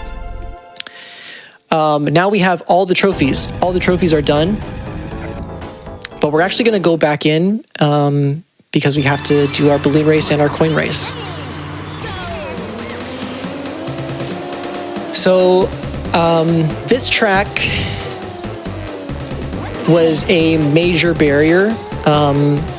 I've had a lot of really good runs, but the cutscene skip on this track in particular really had my number. There was like a long period of time where it just seemed impossible. Like I couldn't do it. I couldn't get it. It's a little bit easier with the music on, but with the music off, like I don't know. I just could not get it, and it ended up killing a lot of my runs. So at this particular point, I knew that I was on really good pace, and I was just kind of hoping that I could nail this trick. We're going to use the indicators again. And I managed to get it, actually. I was super relieved. Man, I can't even describe like how much of a relief that was. Losing so many runs to that cutscene skip in particular. So once I got that, I knew that it was on. This wasn't like a super crazy good Future Funland, but I knew that this was really, really good pace at this point. So similar strategy to Windmill Plains, we get half the coins and then we go out of bounds, and we're just doing this to kind of maximize our out of bounds time because, you know, the more you're out of bounds, the more corners you can cut, you know, simple math. So we're actually going to head back in bounds right here. I'm going to go back in bounds conveniently right next to this balloon, take the zipper, chain the boost, almost get hit by the lasers. That would be really, really bad. Pick up the rest of these coins, and I think I used the indicator trick again. Yeah. Turn on the indicators. I don't know. It seems to work. It seems to work. And now we're actually on to the last track, Star City. 2 more races before the final boss. And at this point, we've missed only 2 cutscene skips, which is crazy. There's 40 of them in the game, and we're, aiming for 38 out of 40. That's a really, really, really good, that's a really good number. Not many people can say they've gotten 38 out of 40 in a run.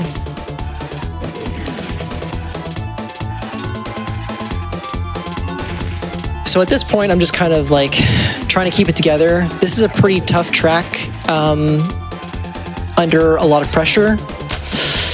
Having that mine right in the middle of the city section is pretty rough.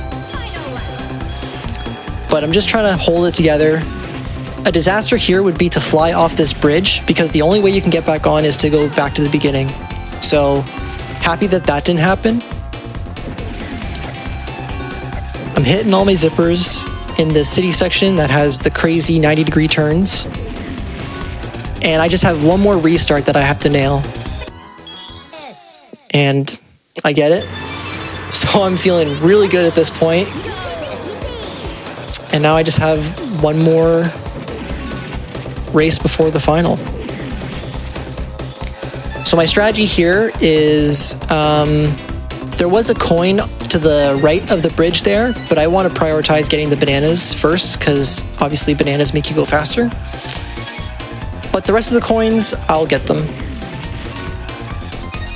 There's no harm, because right now we got 9 bananas. We're almost maxed out on our speed, so that's great. Kind of scary there, taking the zipper and also getting that coin right at the very edge of the bridge. Again, you don't want to fall off the bridge. That would be a disaster. But that didn't happen, so we're still good. We're getting all our boost chains. And yeah, we're just like trying to hold it together at this point. We're not quite sure of what the pace is, because I actually had to skip splits in the run that I was comparing against, because I missed cutscene skips, which changed the order of Future Funland.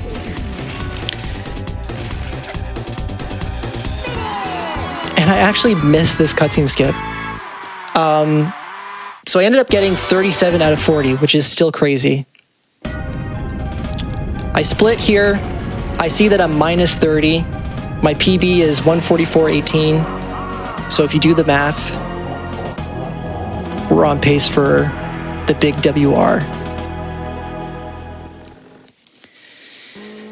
And of course, there's one last trick in this game.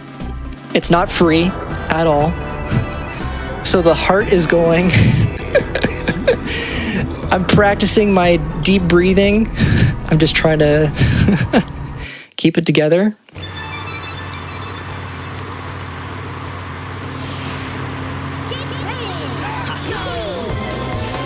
So first things first, we do a couple barrel rolls, try to avoid those meatballs. We hold on to this blue balloon here.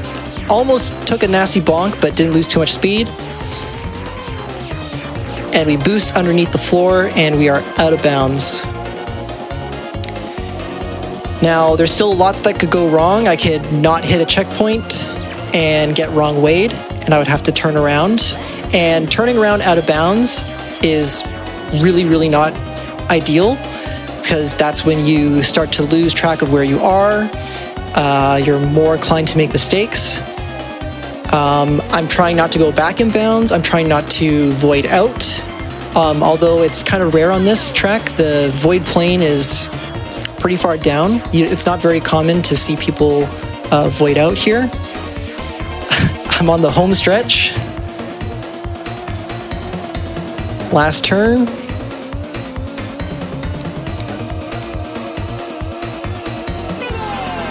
And that's the run. I look over. Hey. The time is 1:43.45, which is a 7-second improvement over the world record. And still stands to this day. I got this back in August, so it's been the world record for about 2 months now. And yeah, super proud of this run. Obviously, lots of little mistakes, but nailed a lot of the big stuff. And I got some pretty good luck. So yeah, that's Diddy Kong Racing 100%, the current world record.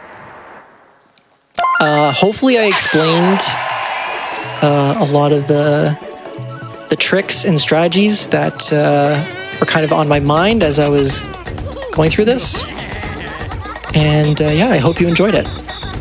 Yeah, you absolutely killed it with the commentary here, explaining down your world record run.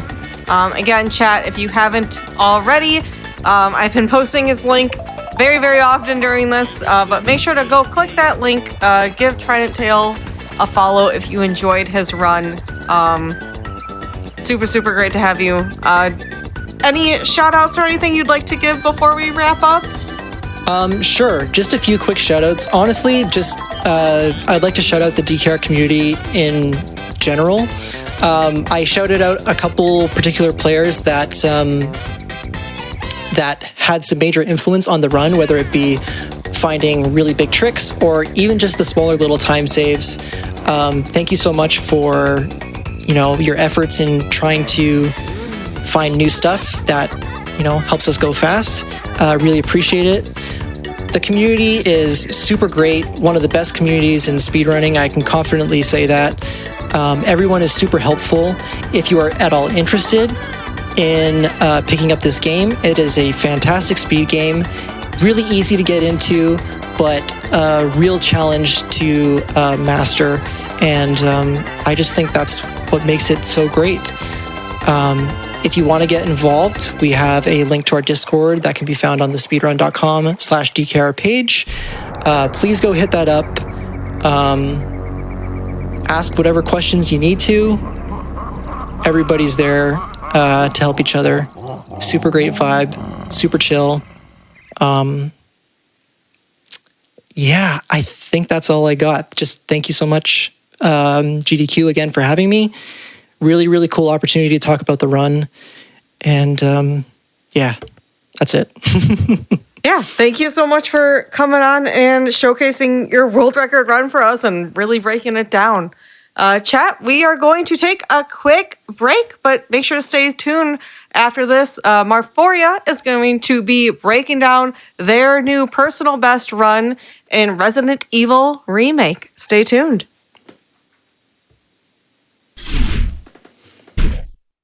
Welcome back to Victory Lap, the GDQ hotfix show that highlights recent world record and personal best runs and the runners who made them happen. I'm your host, Nuclear, and with me we've got Marforia to showcase her recent personal best run of Resident Evil Remake. But before we get into that, just a couple announcements. AGDQ 2023 online will be January 8th to the 15th. Head to gamesdonequick.com for more information.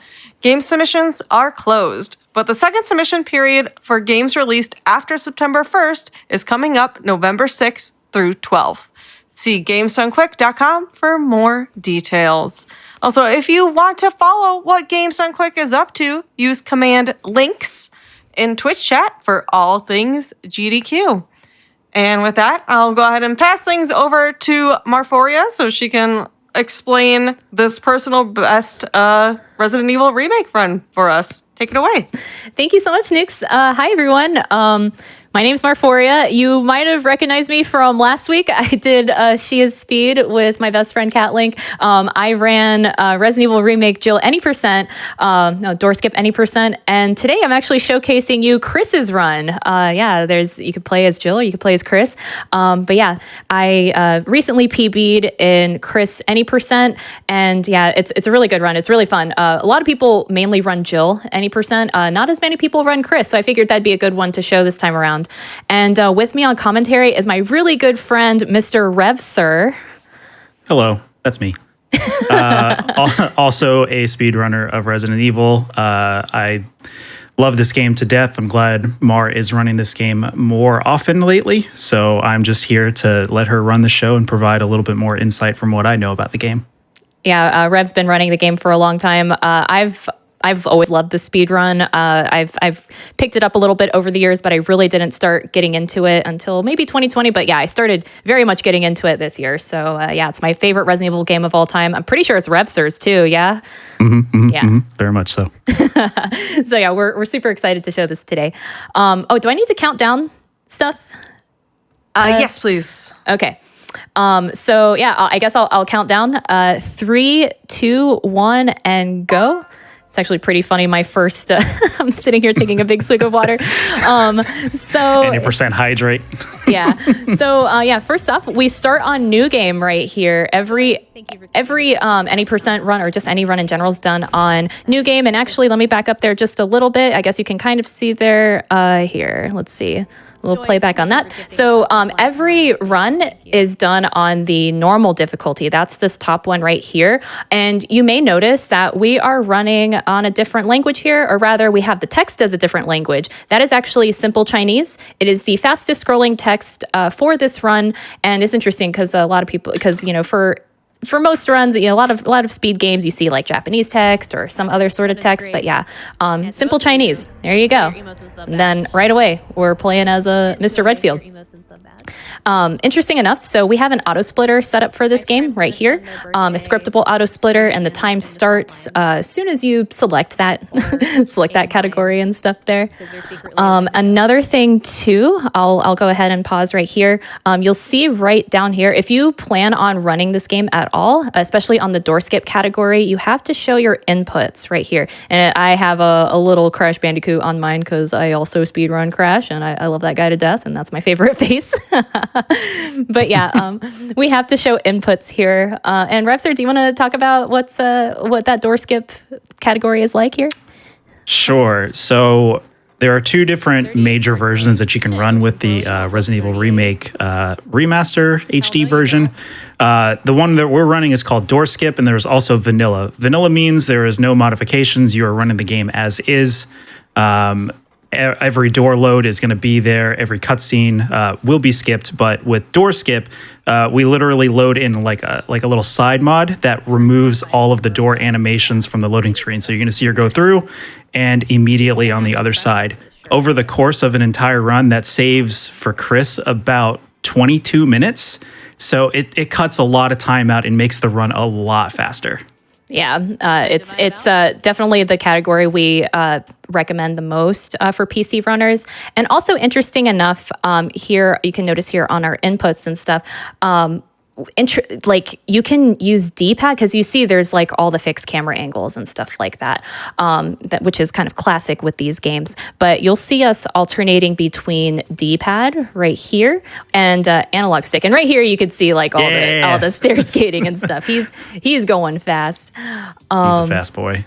Do you want to explain stair skating, or do you want me to? You can go. Yeah, you can go ahead and explain that stair skating there. So stair skating was discovered as a trick that can be used in both vanilla and door skip, where if you are going on a plane that is going up or down like a staircase or something like that, if you rapidly mash the run button while using tank controls, you can actually skate yourself down or skate yourself up super quick. It kind of cancels the animation out. The one cool thing about using the door skip mod is it allows us to remap the run button to the right joystick. So if you look here, she has it paused. You can see that she's starting to rotate the right stick, which allows us to basically mash the run button a lot of times, and it doesn't hurt anything. Uh-oh, where are we? Sorry, my bad. I backed up a little too far. Yeah, it's all good. I'll just pause and all that sort of stuff. We're about to see it again. It's no big deal. Yeah. So when she hits the stairs again, if you want to look at the controller, you'll notice the right analog stick going in circles, very fun-like. That's just mashing the run button a lot because the run button has been moved to that. Like I said, it's only available in the door skip runs of this game. If you are playing vanilla, you do have to physically mash the button, the run button, but the dexterity requirement for it is really high, so it's good that that door skip exists. Otherwise, I would not be able to run this game. Oh, cool enough. I can seek back a little bit. That's good. So another thing here, we can explain about our zombies here. So, most of the enemies in this game are zombies. We'll be kind of dodging them, doing jukes and things of that nature. So they have 3 different actions. They will either do a single lunge, a double lunge, or they'll sleep. That's kind of like the nickname that the community gave them here, where they don't lunge at all. And then that's why you'll see me here kind of like running in little circles and stuff right here, because this guy, he's not lunging in the least bit here. Yeah, you can manipulate taking the bait. Yeah, you can manipulate the movement as much as you want, right? You can manipulate them to an extent, but sometimes they just will not lunge, and it's a very silly one. And just another quick little observation here, because folks ask me often, they're like, if you're running with the text as a different language, how can you know what's going on, or do you memorize things of that nature? So the only things you really have to remember, especially if you've played this game multiple times, is just when you select an item and things like that, you see that there's 3 different actions here. Let's see, the top one is use, the middle one is examine, and then the bottom is combine. So you're mainly, as long as you remember that, you'll be good to go. We're about to use the arrow here, but before you use it, you have to examine it first, so you can take that arrowhead off. So it's mainly just kind of like a little bit of muscle memory, a little bit of memorization, things of that nature. And I forgot to examine it. That's why I made that sound. You'll see a better example of the stair skating here. Look at that. Chris's feet are barely moving. And it's super easy to get caught up on corners too, because Chris, I feel like he definitely has a bigger hitbox than Jill. Would you say? The debate is up in the air. Some people say he does. Some people say he doesn't. I feel like he does, because sometimes it feels like a very tight squeeze. Yeah, or even when I take corners, it feels like I'm running into a corner, when I feel like you can take tighter corners with Jill. And this guy right here, oh my God, it's a little... this part here makes me really nervous when you come back through here, is because you see this camera angle, and there's that zombie that we saw earlier who was sleeping. He's literally on that side over there. That's pretty scary. And he'll either be on the left side or the right side. And Rev, would you say, can you tell which way to dodge, or do you just kind of have to wait for that camera angle to change, or because most of the time I just get bit. Thankfully, this guy was far enough away, so I was able to go this way. Other times you can go this way. And so for me personally, it can be He unfortunately is a little bit of a luck of the draw, just because he's hard to kind of manipulate. But there is a small manipulation strat that you can try. It's not 100% guaranteed. He kind of needs to be closer for it to work, where you kind of hug that gate that's on the left there and kind of run towards it. It kind of pulls him a little bit to the left so you can dodge on the right. But it's not a guarantee. It's the first real scary dodge, because you don't know where he is. Yeah. You can't use a sound cue. You kind of just have to, hope for the best that he's not right at the camera change, and hopefully he's a step back so you have time to respond. Yeah. It's some of those camera angle changes. It can just be a little scary, and you just have to kind of remember, kind of think in your head, oh, he could be this way, he could be that way, and you just kind of have to prepare yourself ahead of time. Now, for those who played the classic game, this hallway may look a little familiar. There may be something right here. Does anyone remember? Goodness. That's where the dogs would jump out. But thankfully in the remake, they don't jump out right here. Even if they did, we would breeze right past them. But you see the glass break there. But just a tiny little jump scare to make you think about it, huh? Yeah. Ooh, this is actually a perfect time to talk about Chris's inventory. It's much different than Jill's. First off, he doesn't have a lockpick like Jill does. Normally, with Jill, we could just... once we go back through here. Normally, with Jill, we can just literally go right. Let's see. We can literally go right into this room right here. She'll use a lockpick, and that door will automatically unlock with her. But Chris, even though he has a lot of pockets on his pants and his vest, he only has 6 inventory slots. And not just that, he can't use a lockpick. He doesn't have any. So he has to go find these things called tiny keys. And thankfully, our first tiny key is right here in this bathroom. So yeah, we'll have to drain this bathtub, and yeah, very, very quick to see. There's a little shiny object right there. That's your first tiny key. You blink and you miss it essentially, and you got to get out quick because this guy right here, he will get up and oh my God, no, don't let him get up. So yeah, as you see right here, yeah, we got 1, 2, 3, 4, 5, 6. And that's all you get. And if you could see up here just a little bit, my chat's covering it. But this is, so with Jill, she starts with her lockpick. That's the one that's up here. Chris starts with a lighter. And you will need a lighter for something. So that's convenient, which is cool. Ugh, and then out you go. I definitely care about. Alrighty. So in Resident Evil Remake, there's a variety of puzzles, and you have to do them in a particular order. Especially with Chris's limited inventory, a lot of the times. Oh, wait a second. This is my favorite part. This is one of my favorite parts. Has nothing to do with the speed run. This doesn't happen in Jill's run, but take a look at this. Oh, I know what you're talking about. Homeboy right here. Surprise. Right here, he literally busts out of the door. It, like I said, has nothing to do with the speed run, but it makes me laugh every single time just because a lot of the times, like his arms fling out, his mouth is open. It's just How just super upset silly. is he? Because the door isn't flinging out; it's going in. So that he's grabbing the doorknob and flinging it open towards him. How angry are you? I never noticed that. I legit never noticed that. Alrighty, so Chris is gonna go get his second tiny key, and right here again, another tricky camera angle because can barely kind of see it from this angle, but we got a big meanie. Right there, another zombie. He's chilling right there around that corner. So you kind of have to remember, because I don't think he's not in the middle, is he? He's kind of usually, okay, yeah, he is in the middle. So you kind of have to remember to take this line pretty tight. Oop, sorry. Can I draw lines? I cannot draw lines. You want to make sure to go through kind of right here because your save room is right over there. You got your nice little save room.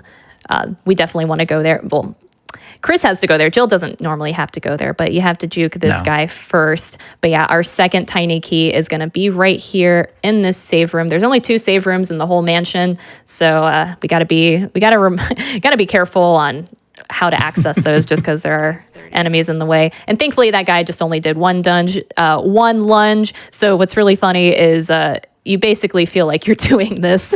You're doing like a little 360 of sorts when you're doing those jukes there. So if you look close enough, you can see the ankles being broken. Yeah, actually, shoot, he did a double lunge there. If we see, so there's the one. There's the one. And then, yeah, A 2. yeah, that can be scary because you can't really see those coming, can you? They just do them. No, I would take a double lunge over a sleeper any day, though. Sleepers are the ones you don't want because you can't really do much with them. Yeah. All right, so into the save room. I think this is the only time Chris goes into this save room. And what's really weird, and I don't know if it's just me or if I've missed anything the entire time I've played this game, Chris's second tiny key. So right here is your typewriter, and that's where you save with your ink ribbons and things like that. We love our save spots, right? But Chris's tiny key, I don't know where it is, but it's literally somewhere. It's either right here or right here. It's not shiny at all. So I'm like, I remember at first I'm like, where's that second tiny key? And everyone's like, oh, it's in the save room. I'm like, I didn't know that. Yeah, So- it's right in front of the typewriter. So you get the key and then you're allowed to save. So it kind of forces you that if you were playing this casually and you didn't know about the small keys, it kind of forces your hand by giving you one before you're allowed to make a safety save. Yeah. So right here, this particular zombie right here, this juke is actually pretty painless, I say. I say it's free for the most part, but sometimes it can't be. But I'd say if anyone ever runs this game, this juke right here, I think is one of the easier ones, because you see right here, there's goodness, I cannot draw straight lines. I always draw like a diagonal, silly Mar. So right here, there's a corner, and this guy, he's always going to be standing right here. But what you want to do, whether you're running Jill or Chris, is you want to run at this pillar at an angle. So as you can't really tell, that's what's interesting when running these games is camera angles change. So you have to keep in mind, like with your D-pad, you're like, oh, I'm going straight, right? But then you also like have to keep in mind what direction you want to go. So I'm thinking in my head, because I know my muscle memory, right? But I'm thinking, which way am I pressing on the D-pad? Pretty sure, yeah, it's the left button here. So whenever you do this juke, you kind of want to go at it at an angle like this. So you kind of want to run into, basically kind of angle Chris into that pillar. And if you do that, and if the guy's not sleeping, then he'll lunge into the corner, and you then zombie guy here will lunge right into this corner. You'll see his arms kind of fling. Sorry, my arms. You'll see his arms fling, and then you can just go ahead and run around that way. Alrighty, and I can't remember if I did that here, or if he was, or I can't remember if he slept in here or not. So, oh yep, see, so yeah, pretty cool. I like that juke. Give a damn button breaks. All right, yeah, that guy, he can be a little scary, but as long as you take kind of like this outside wall, not at a diagonal, my bad. If you take this outside wall like this, because that zombie is right there every time, you'll be fine. You'll be fine every single time, for the most part.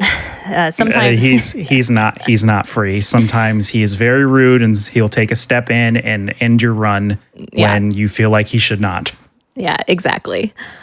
So good thing about this room is that Jill, if you run as Jill, you kind of have to go in a little bit further into the room until the camera angle changes. And this is actually where you pick up a lighter, because, you will need that. But Chris already starts with one, so you don't have to do that at all. You just literally, as soon as you come in, you're just like, whoop, get the dog whistle right here, and then you could leave. It's pretty painless, just like that. Oh, and then anytime you pick up an item and it has, a file or anything of that sort, you have to like cancel it as soon as possible. So not press anything, essentially. So I forgot. This is one of those items that comes with that. Alrighty. So another thing to keep in mind, especially when you go into a room that has multiple zombies, is that pretty much all the time, the zombies will kind of stay, they're always going to be kind of like in the same spot, right? And actually, I think a good zombie to show that off is this guy that's coming up. And again, we got another kind of scary camera angle where you have to go this way, yeah? But there's a zombie literally like on this other side. And me personally, I kind of wait until that camera angle change to see where this guy is at. Yeah, you see me stop. All right, yeah, this guy. So this guy, he will always be kind of like in this area, right? But where he's actually standing will kind of change. So sometimes he's standing right here in this corner. Other times he's standing right where he's at right there. What I should have done is kind of be more in the middle right here. I'm actually a little bit further to the left here. But for me personally, as long as I like see what direction he's at, that kind of determines which side I need to run on. So it's just like, okay, I go right through this way. But yeah, these zombies, they'll always kind of be in the same spot, but sometimes he'll be here, sometimes he'll be here, or like here. Am I missing anything? No, your drawing is beautiful. You've pretty much nailed exactly what's going to happen. Is you want to wrap the corner to get the change, hesitate for just a second, just to kind of see where he's at, orient yourself, and get yourself on by, because you don't want to take any early bites. Health is even though Chris is a little bit tankier than Jill, health matters because you don't have the inventory space for safety pickups. Yeah. So avoiding those early bites is very crucial. Yeah. And something we'll always tell folks when you start running this game, and even I still do it to this day, is there's a lot of defense items strewn throughout the mansion. I picked up a dagger earlier. Chris actually gets flash grenades and stuff. But actually, before we get into more defense items and stuff, yeah, TLDR, pick up as many defense items as you want because it doesn't take up inventory space. You can pick as much. I will say what's coming up is probably the hardest part in the speedrun. It's the biggest reset point in the entire game, which luckily is in the first 5 minutes. So if you are a seasoned veteran, you at least don't have to commit too much to a run because a lot will die here to what I think is one of the worst enemies ever concocted in a Resident Evil game ever, which are the Resident Evil Remake dogs. Yeah. So, I was going to say the main thing you kind of want to get off here are these things called quick shots. And something I didn't state here is that we're running on 120 FPS up here. And getting quick shots apparently is harder on 120 FPS. So Repsor is like way better at explaining this. So I'll give like a quick brief breakdown is you'll want to blow the dog. I usually stand about right here, but you'll want to blow the dog whistle, make sure you have your gun equipped. And you want to make sure you do that all kind of like in the same menu because you want to spend the least amount of time in your menu as possible. But yeah, so situate yourself right here, have Chris facing this way, and this camera angle doesn't change at all. If you're standing, if you're standing over here, this camera angle doesn't change at all. So you'll want to listen for the jingle of the collar, the dog collar, and the dogs will be coming in from this way. There are two. Sometimes, I was going to say, Repstar, take it from here because just this part.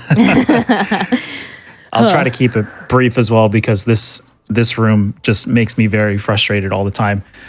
So you're going to blow the dog whistle, you're going to equip your handgun and start firing away. And you really just want to kill that one, which it worked out really well. You just have to watch out for the second boy who's coming in hot. Yeah. Oh. And he goes for a grab, and as that animation showed, for whatever reason, dogs have hit scan in this game. So if you try to dodge that lunge, they will actually move in midair and still grab you. Yeah, it's they are the worst. But for no quick shots, that was really good. You landed all the shots. You got him before he killed you. It was good.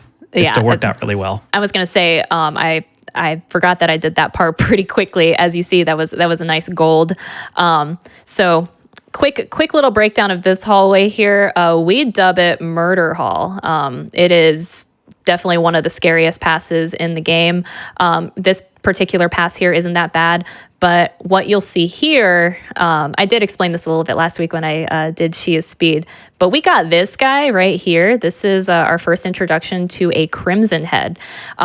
Normally, so when you kill a zombie, normally in other Resident Evil games, you kill a zombie, it's dead. You come back to the room, they disappear. You'll notice in this game, when you kill a zombie, you're like, why is the zombie body still here? What the heck? Even when if you explore this room the first time, you'll see a zombie laying right here. It's like, okay, like what's he doing? He's really asleep. He's really asleep. So normally what you want to do if you kill a zombie in this game, you'll want to burn them. And you have to find a fuel canteen, you have to have a lighter. In a speed run, you don't do that just because it takes up extra inventory space, it takes up extra time. But normally you'll want to burn them and then they'll disappear forever, right? But funny enough about this guy, you cannot burn him if you try to burn him beforehand. Like if you play this game a second time, you're like, oh, I can get rid of this guy. I can just burn him. Even if you try to burn him, he will still wake up. So no matter what, home guy will wake up and you see him starting to wake up. So we just get on out of there. We just scooch on our way out. We don't need to discuss anything. Yeah.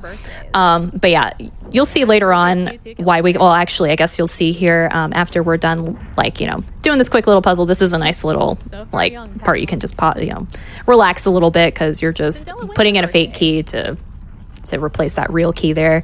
If you don't replace that key, you'll get ripped to shreds. So definitely want to do that. Definitely have done that before. But yeah, thankfully it'll be pretty chill. Yeah, this room, not much to it. You take the key, you leave. Now, you'll see here in a bit why it's called Murder Hall. You'll start to round this corner. Like you'll start off every pass through Murder Hall. Well, rather this one, you'll have to come by it through 2 times from this door.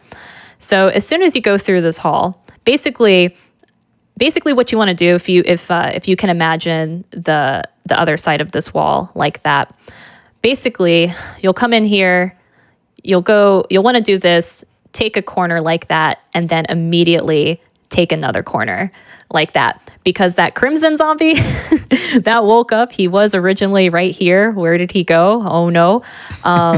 He is literally that way. He's that way. Oh no. Oh no. We don't like that. So yeah, another thing. Yeah. So we wrap this corner. He will literally always be right here, thankfully. So that's something we can always keep in mind. The hardest part for me in Murder Hall through this pass is this bald zombie right here. Wherever he is, it can be pretty difficult because it's like he'll always, like I said, zombies will usually stay in a similar area. But I think I just ran right into this guy. Oh, I took a hit. This is not a good pass through Murder Hall. Phew. It's all right. That's why we choose Chris, because he can take the hits. Yeah. Oh, and this And then guy he just got this last final. Oh no! I couldn't even see him. Yeah. There's a mirror right there, so you can usually see, but a lot of the time he's not back there, so I never look at the mirror, but I probably should, right? It'll help you out a little bit. But one good thing that you can pick up as you get better at as people like start running this game more is that when you have multiple zombies in a room, they actually, like, enemies share a collective like AI. So only one enemy can really operate at a time. So you never have to worry about getting like completely ganged up. Only one enemy can kind of respond to you. But with that, you can also glean, okay, if the first zombie did a lunge at me, that means the next zombie in the room will also lunge at me because they will be using the same tactics for that room. Yeah, that's good to know. Yeah, because like I was gonna say, a lot of the times, like, you know, those zombie things the zombie lunges are RNG. Zombies on stairs will puke. If they will always puke. Sometimes that guy is not on the stairs and it sucks. We come in here to pick up a serum because our friend Richard upstairs, he got bit. Oh God, I hate this guy. Yeah, that's another one of the corner ones. Yeah, here, back up a little bit. Yeah, because you see, we got that corner right here. That's another one where I'll round the corner and like Revster said, we'll just kind of like hesitate a bit just because this guy again. Yeah, so he'll always be in this area. Well, I was gonna say it's actually a smaller radius. I'd say he's always like in this area. Sometimes he's right in the middle. Sometimes he's right on the side. This time he was like right over there, and yeah, it just caught me off guard. So I take that bite. Yeah, he was in a bad spot. He was kind of in the middle, so really only a perfect dodge can really get you out of that one. Yeah. So yeah. But now you pick up the best item in the game. Flash grenade. The grenade. Yeah. So as I said earlier with the defense items, especially when you start running this game, you know, pick up as many as you want just because, you know, for me personally, it took me a little bit to get used to those zombie jukes. And, you know, while you're learning that, it's good to have a backup with those defense items. I will say, though, that flash grenade that we picked up, you don't want to use it. You'll need it for a reason. And it's a good reason. But yeah, so pick up as many defense items as you want. It'll be helpful. As Revster said earlier, Chris can take a lot of damage. I'd say he can take one more bite than Jill before he gets knocked down to health state. Yeah, he can take 2 before he'll drop into orange caution, which orange caution is when you start to slow down and your character animation changes. Yeah. So this room I'd say is a pretty scary room for Chris just because it's such a small room. This is the iconic itchy tasty zombie. Like if you read his diary, that's the really morbid little story there. But this is where we pick up our last tiny key. As you see, it's right here. And as you see, it's a very tight space. Thankfully, yeah, he'll always be in that same spot. So all you have to do is just kind of bait his bait his dodge, and then go around here. But as you'll see like that, he was a late dodge there. There's your last key. But then you see that zombie wakes up. Yeah, that's such a tight fit. It's a very tough room, especially if they decide to go to sleep on you. Yeah. The camera. So in that one. yeah, picked up our last tiny key. Which one is that for? I'm trying to remember. Murder Hall or somewhere else? Last tiny key. Oh, that's for the gate Want a PB outside. tonight? I really hope so. Yeah, Zombie RNG really that hooks me up, that gate outside. Cool. but I would try. So now we're going back to give Richard the serum, or rather, we're giving it to Rebecca. I'm kidding. We actually didn't see that yet because Rebecca, she is the young chemist here on the STARS team, and she's a genius. Basically, it's pretty gnarly. She got hired for this special tactics force at the age of 18, graduated university and everything. But yeah, in Chris's scenario, when you heal Richard, you get teleported back to the other side of the mansion. If you're Jill, you can just go right in to pick up that sheet music. But yeah, it's cool to see, especially when you run both categories, when you run both Jill and Chris. It's neat to see like those little differences, especially I think mainly in the mansion. Would you say? Yeah, there really aren't too many differences. Like I would garner to say that like about 90% of the run is actually very similar. So once you learn one, picking up the other isn't really too bad. It's just making a couple of changes here and there. Yeah. Also, this is another scary room, not just for Chris, but also for Jill. So that zombie that we juked earlier in the hallway, he opens the door and he comes back. He comes inside, and oh no, that is not good. So as you see here, we have a shelf that we move. You have to push it twice for it to get out of the way. When you go in there, there's going to be a zombie waiting for us in such a tiny spot. And something else here, when this zombie comes in, he will either go this way, he'll either go like that. He can come around the other side too, yeah. Yeah, he can go either or. So you have to pay attention of what is he going down the room? Is he coming across? And sometimes if he's quick enough, he'll be right at the door as soon as you walk out. Yeah, it can be really tough. Sometimes you'll see him just kind of like run into the wall and all that sort of stuff, or you'll see him kind of like, he'll kind of like go into a corner or something like that. But other times, oh goodness, he will zoom pretty quickly, and he'll end up right here, and it's scary. So yeah, how did we do here in this room? Oh, I think he was quick here. All right, so good juke there. We got the whoa, that was lucky. All right, and he's running into the cabinet there. So goodness, easy. Planned it all along. I like to think that room is scary. what these zombies do. It is not a fun room. Again, much like how we spoke about how dogs are like an early reset, I feel like a lot of the difficulty is actually like front loaded in the first part of the mansion. Yes, not absolutely. to say that there aren't more difficult parts later on when we get further along, but I feel like in the first 10 to 12 minutes, like you're doing the most dodging in the entire game. Oh my god. Yeah, because all zombies. I'd say this is where the majority of the zombies are. Later on, we get introduced to hunters, and I think those are a little bit easier to dodge just because they attack low, and as long as you hang to one side, you're fine. We're just talking about birthdays. Yeah, so yeah, like Repster said, the first part of the game with all those zombies can be silly. So here you saw us menu out pretty quickly. Chris can't play the piano. Jill can, but Chris can't. So Rebecca comes in, and since she's a genius, she can also play the piano. And so you have to let Rebecca practice. All you have to do is just kind of leave the dining room and come back, and she'll know the song. I feel like most of us, myself included, thought we had to like be gone and out of this area for like 10 minutes. It's like, let's let Rebecca practice for like 10 minutes. But no, all you have to do is just leave the dining room and come back. But then that means you have to dodge that guy again. And that sucks. Alrighty. What are you going to say? I just remember playing casually, waiting 30 minutes, thinking that's how long it was going to take for her to learn how to play the song. Yeah. And then you realize, I just need to go 2 rooms away. And then she instantly becomes a savant at it. Yeah.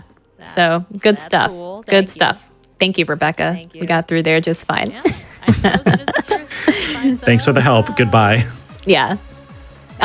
It's interesting because each scenario has a supporting character. So in this game, in this run, we have Rebecca. She'll pop up a few times in the run, and then for Jill, you have Barry. But I'm thinking, Barry doesn't help out too much technically in the game, or we're speedrunning it at least. Yeah. Thank you. Barry actively works against us in the speed run. I will say he does drop you flame rounds. I'd say, I guess he'll drop down some health and grenades. And I guess that's the most If he you does. play it casually, there are times where Barry will come help Jill out. Like you said, where he'll drop like some health items and some flame rounds early on. If you catch him at the right time, you can get acid rounds from him. But in the speed run, we don't see any of that, and Barry's a big meanie. Yeah. So we definitely I was gonna say it's cool to have supporting characters in this game. But yeah, cool. So now we're going into the hang on a second. With Jillian Anderson and Danger Noodle. we got the snaky, but thankfully this dodge here for the snake is pretty free, just because they're not aggro. When you're here as Jill, you have Richard shooting the snake, the snake with a shotgun, and then you can get bit. But yeah, as Chris, you can just go in, get the mask, come out. That's it. Ooh, again, right here, that same zombie with the weird juke earlier. Literally same exact thing here. As soon as this camera angle changes on this side, like we have to go immediately this way. That zombie, goodness, yeah. Let's see. Again, he can be right here. He can be right here. Thankfully, he's right here. I'd say for the most part, he stays right here. So that's good. So then you can just take this turn really tight right there. But God, when he's right here, that sucks. I do have a question about this zombie though. Why do these zombies not have shoes? I just find it really strange that all of them are barefoot walking around this mansion. Do all of them not have shoes? A good amount of them do not have shoes. Morris Scully confirmed. They lost, Like, I guess. why- Yeah. Why does the shoes indoors rule only apply to some of them and not all of them? I did a little. I've never noticed that. It's actually funny you say that because what was it, like a couple weeks ago, I was telling you all how Lisa, she's one of the enemies in this game, she has like little slippers next to her bed, and I never noticed that. She has little slippers. Little slippers. And here you are talking about shoeless zombies, and I've definitely never paid attention. Yeah, look at that. That means they probably have slippers somewhere in a room that we don't see. Probably. Oh yeah, same thing with that guy. As long as you take that same corner, you'll be fine. Whoa, that was not a straight line on my part, so I'm lucky I did not get grabbed there. I figured so. I just don't remember what she was. Phew. All right. So again, just a little bit more puzzles on the way here. You always want to do that first stained glass thing.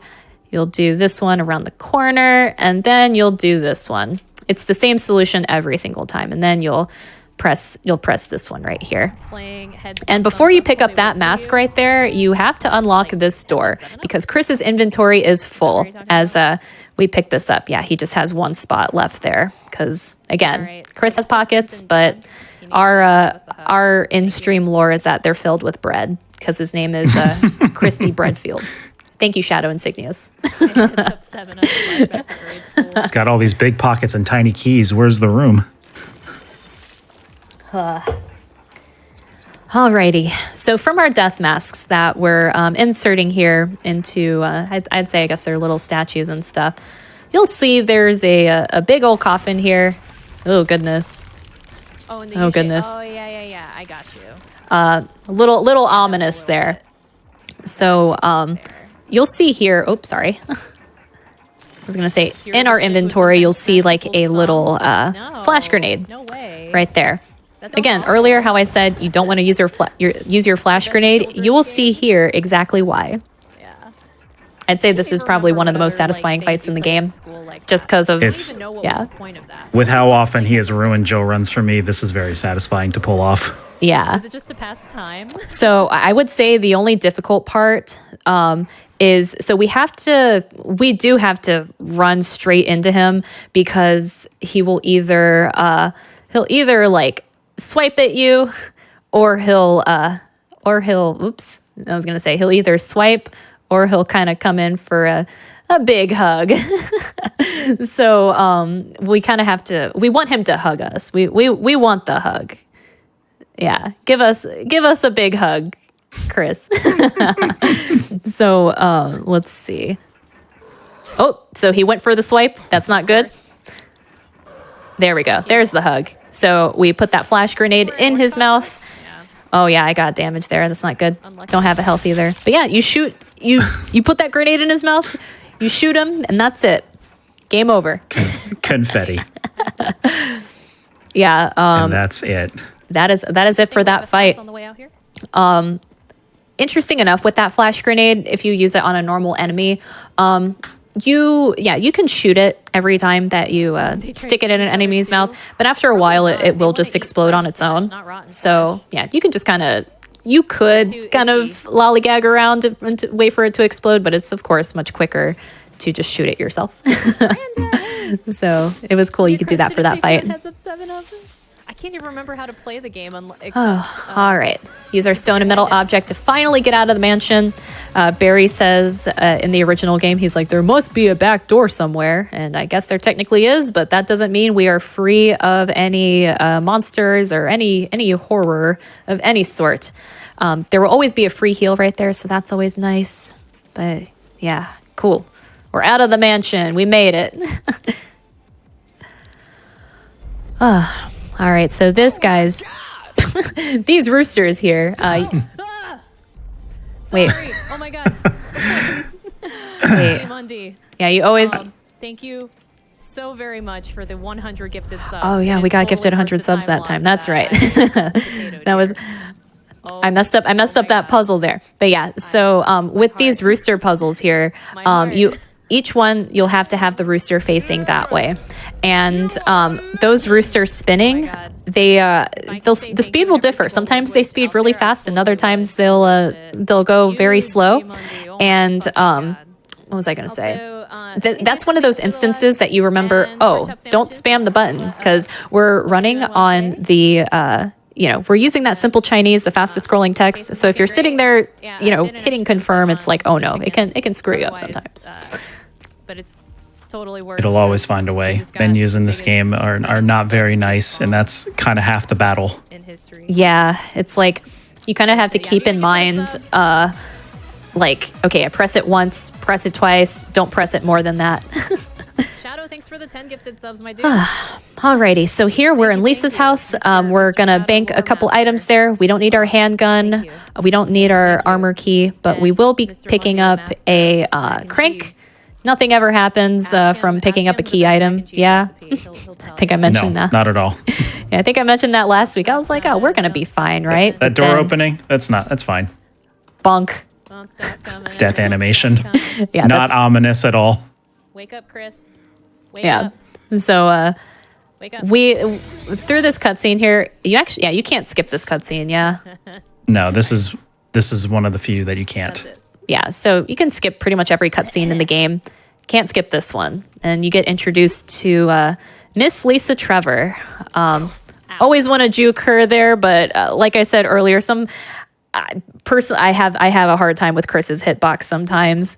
And I was going to say, for here, you always kind of want to juke. Well, let's see. You've explained this juke a little bit better when I've ran this game, but sometimes I always get whacked, and you always Chris is a little bit more challenging just because I feel like he has a bigger hitbox, and because he is technically faster than Jill, it can kind of make Lisa do weird things.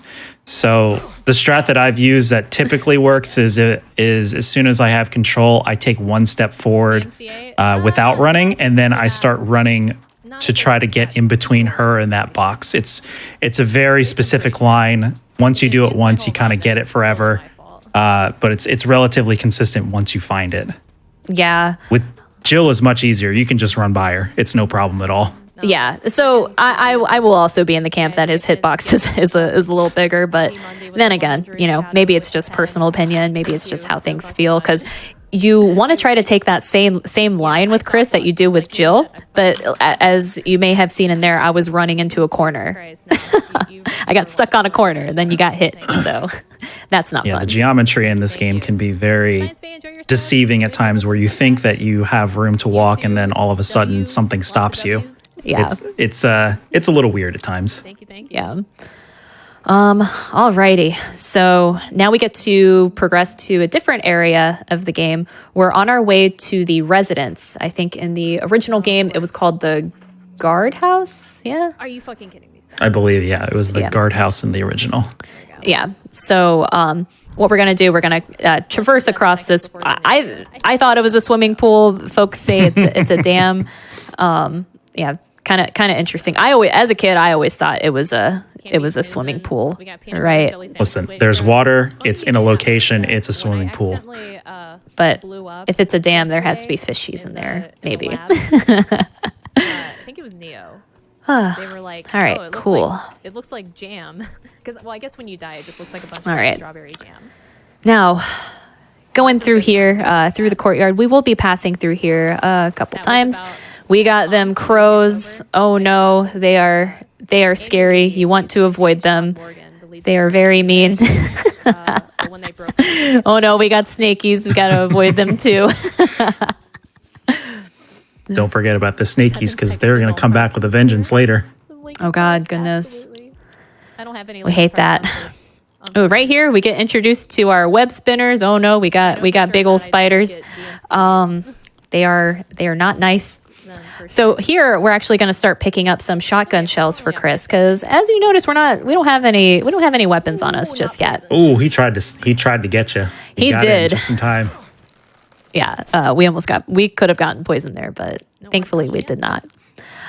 Now you may have seen we got there was a little tentacle that popped out from the floor. That is part of Plant 42. That is a plant that we're going to fight later.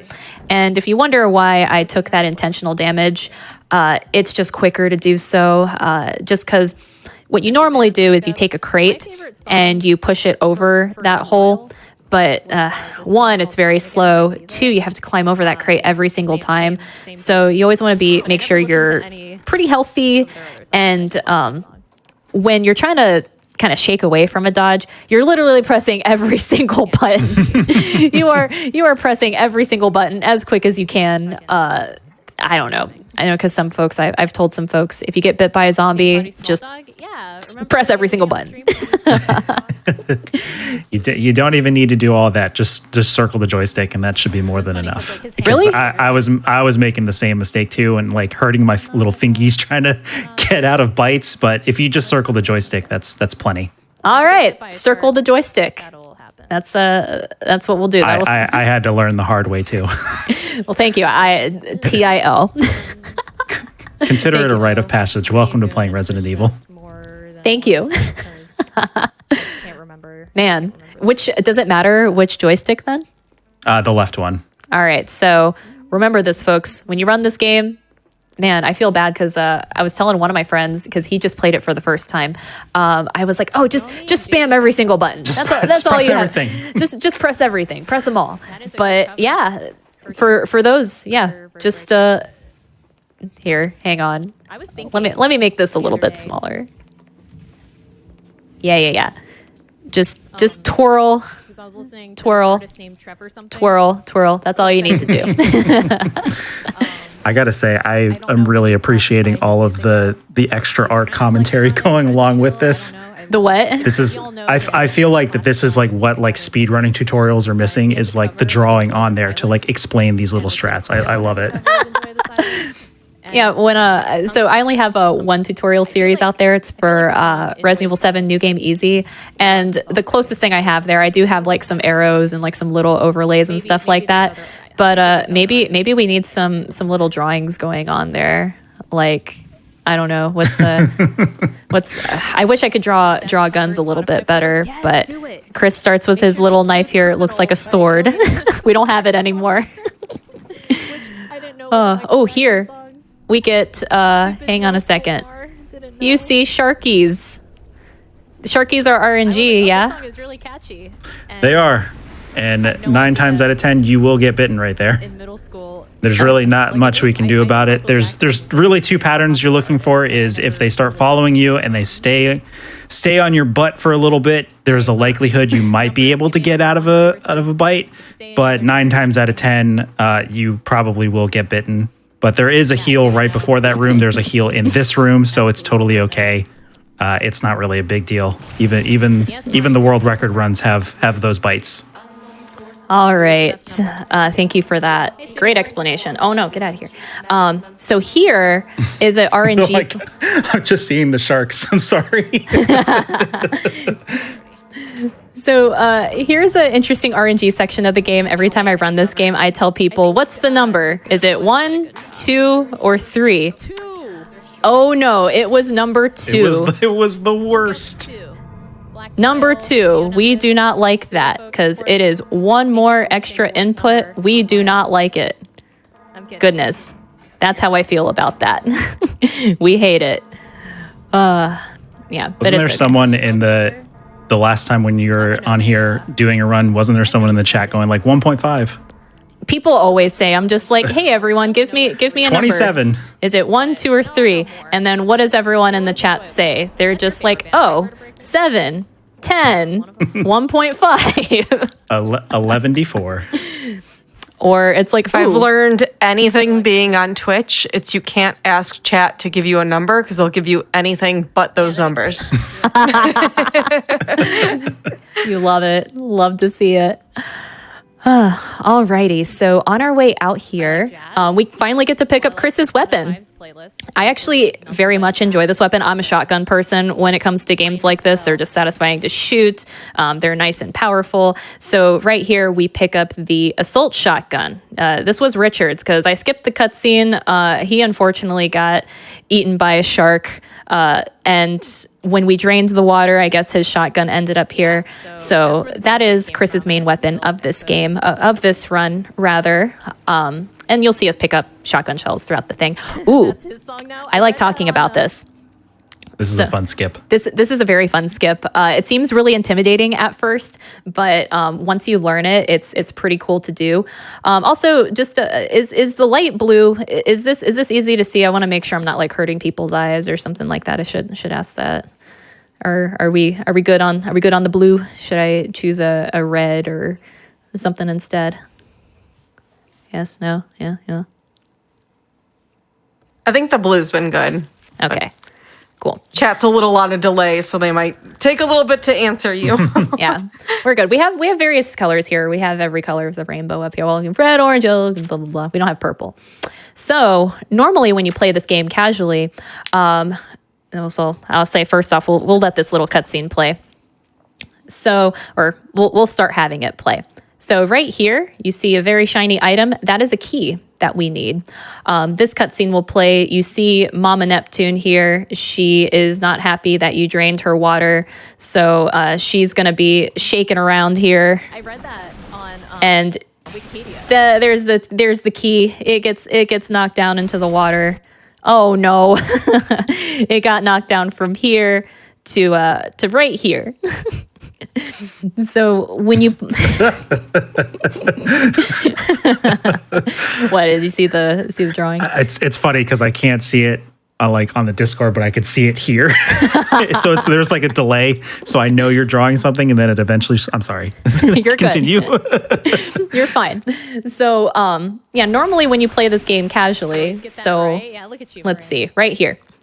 You see a little box right here. That is a little electric box. Normally you want to push this down. You can just go right here, push it, and there's a lever right here that you'll want to pull down, and that'll do a little cutscene. And honestly, when you're first running this game, you can do this. I'd say that whole thing takes about 20 seconds or so. Would you say? Yeah, it doesn't take too long at all. Yeah. So when you're first running this game, if this skip right here, it's what we call the Neptune skip, by the way. If you feel a little nervous doing this part, that's totally fine.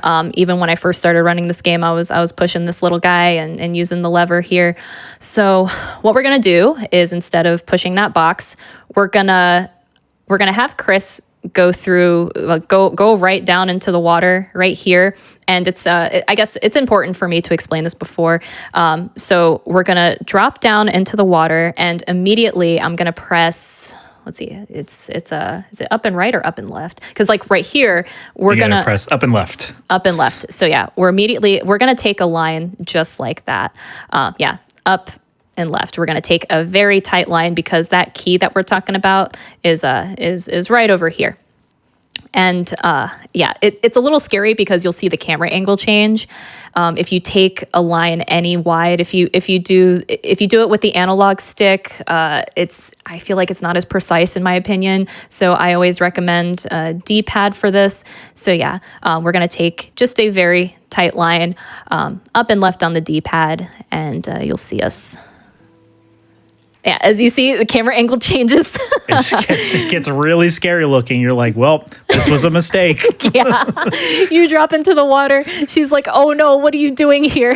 Oh no, baby, what is you doing? Oh no.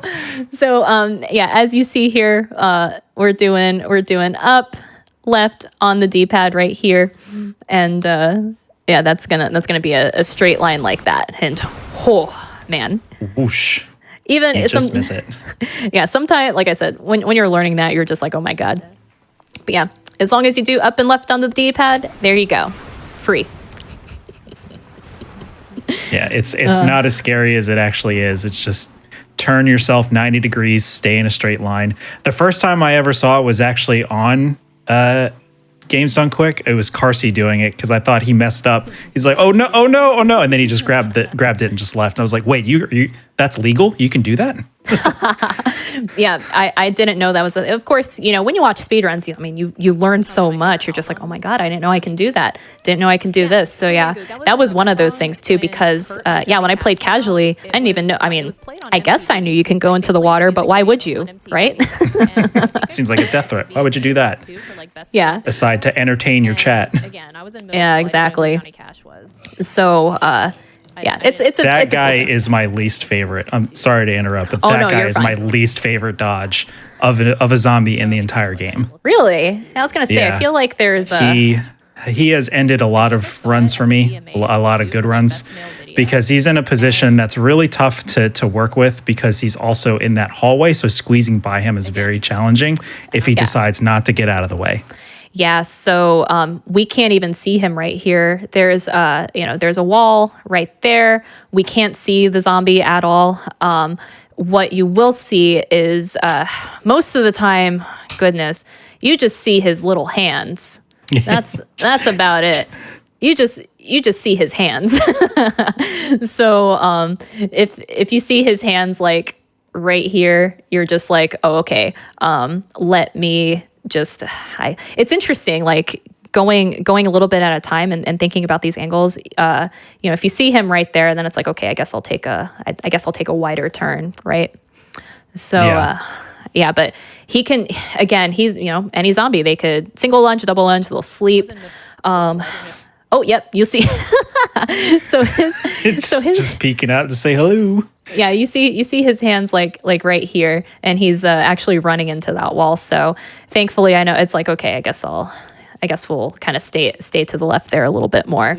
But that's right, he turns too. Never mind. Yeah.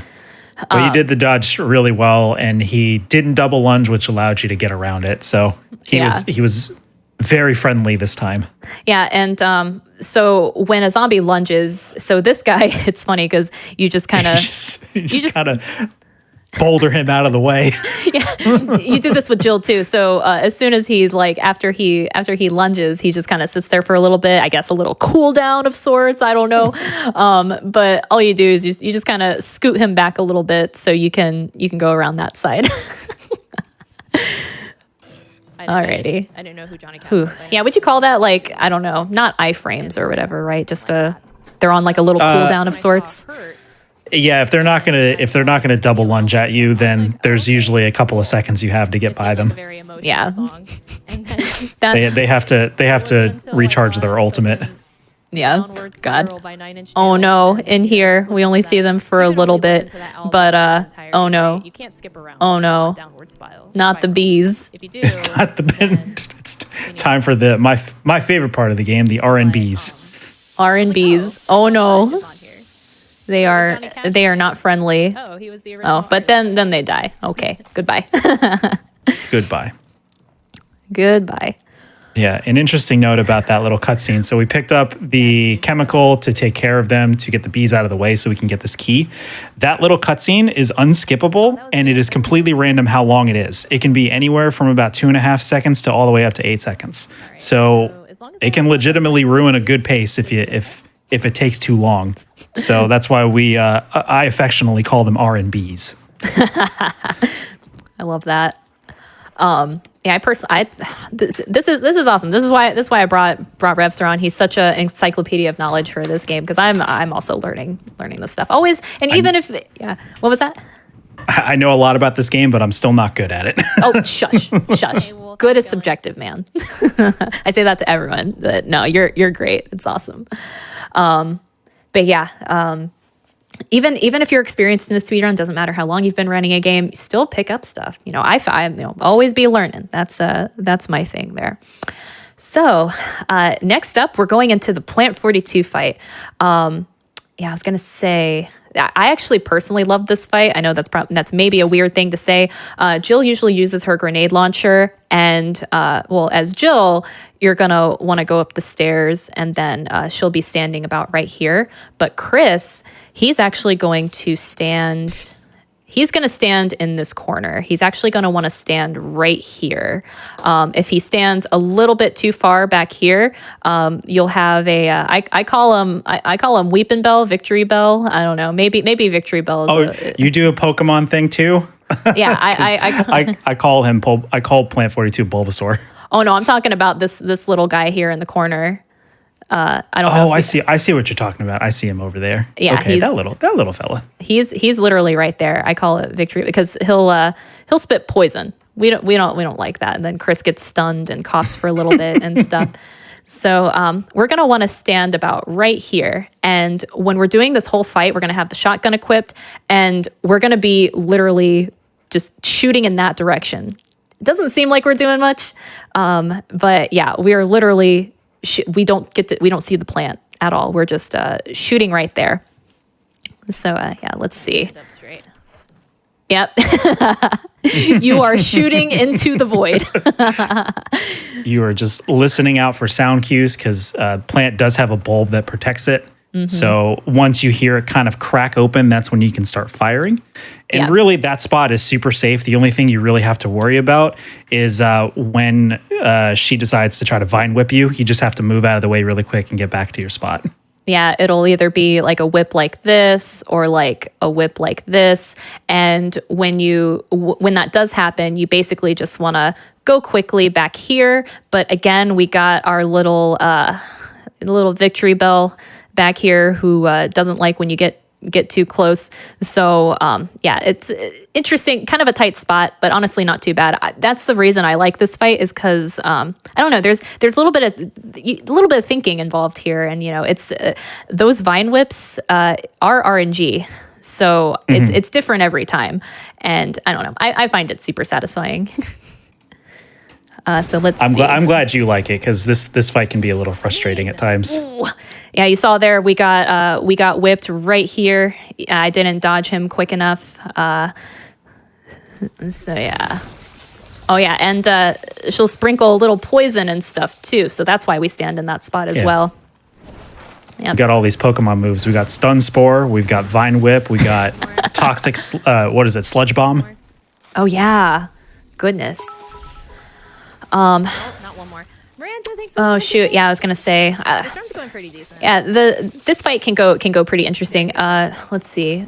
A lot of the times, runners will go downstairs to finish this fight if you're on a faster pace. I stay up here. I think going downstairs. 42's doing all the smacks today. Ooh, yeah, this was not a good fight. I don't think. Talking big smack. Yeah, because usually this fight's done a little bit quicker. Yeah. I was trying to try out that one of those strats that the folks do, but all's good. That turned out as good as it can. I like how at the very end, Chris just kind of reappears after the cutscene is over. Well, you're not supposed to be that far forward. You're supposed to be back there. You're supposed to be can, like, yeah. You're supposed to be closer to that fireplace. As you saw, we picked up a key, and when people who are faster at this game than I am, they'll stand near that fireplace to finish out that fight. So then all they have to do is just turn around and pick it up. But yeah, as you see, work in progress there. That fight's a work in progress. It's probably the hardest part to optimize because it can go either really well or really poorly. Yeah. As long as you walk away with about 4 shells, you're fine. Yeah. Just like with most, pretty much with all Resident Evil games or just any game that involves like guns and inventory management, things of that nature, you want to use just like the right amount of ammo. You can. Oh, hang on a second. This is a good thing to talk about. Yeah. This. I told you the snakes were coming back. Yeah, those mean danger noodles. They are here. They are here for revenge. They're not happy. So this juke, it's a diagonal line, right? You want to go from you kind of want to hug. Yeah. Yeah, I'm trying to wait because your art is a delay for me. No, but you're good. I'm pretty sure you have the right basic ideas. You follow the handrail and then you kind of make a quick diagonal because you can see on the bottom left there's a snake just kind of curled up waiting for someone to get got if you walk too close to them, and they're the dangerous one to kind of avoid. But you also don't want to go too far to the right because there's also a danger noodle hiding in the grass over there. So it's very precise, just right down the middle. It was a good dodge. Yeah, so there was that guy here. Once we round this corner, there's going to be another guy like right here. Ugh, scary. Oh, actually, so sometimes they jump out, other times they don't. This guy didn't jump out. Yeah, that guy decided to slither out. He was sleeping too. This is a very sleepy run. Yeah. Still on PB pace though. That's correct. And then poison's RNG, right? Worth of time save. Poison is RNG. Yeah. So you can get bit. If you're lucky. You don't get poison, you can keep going. Even if you do get poison, it's a little tricky to pick up because of these dogs, but there is a blue herb right there, just in case you do get poisoned. But it is a little spooky with those evil dogs right there. Yeah. So thankfully we got blue herb right here next to a green one. But yeah, oh God, it's really scary when you're on orange caution or danger, especially as Jill, because as I said earlier, Jill, we said earlier Chris can take more bites than Jill. But yeah, it's these dogs right here, these guys, sometimes, again, they could be in various areas. Like, oh my God, they'll be wherever they want. I need to talk to the developers because I have never seen a dog in real life use a drop kick as a tool of attacking. Oh goodness, yeah, because they'll do like a backflip off of you. Yeah, they jump in the air and they literally just drop kick you, and I'm confused because I've never seen a dog ever do that ever as a means of attack. They do that in the original game too, don't they?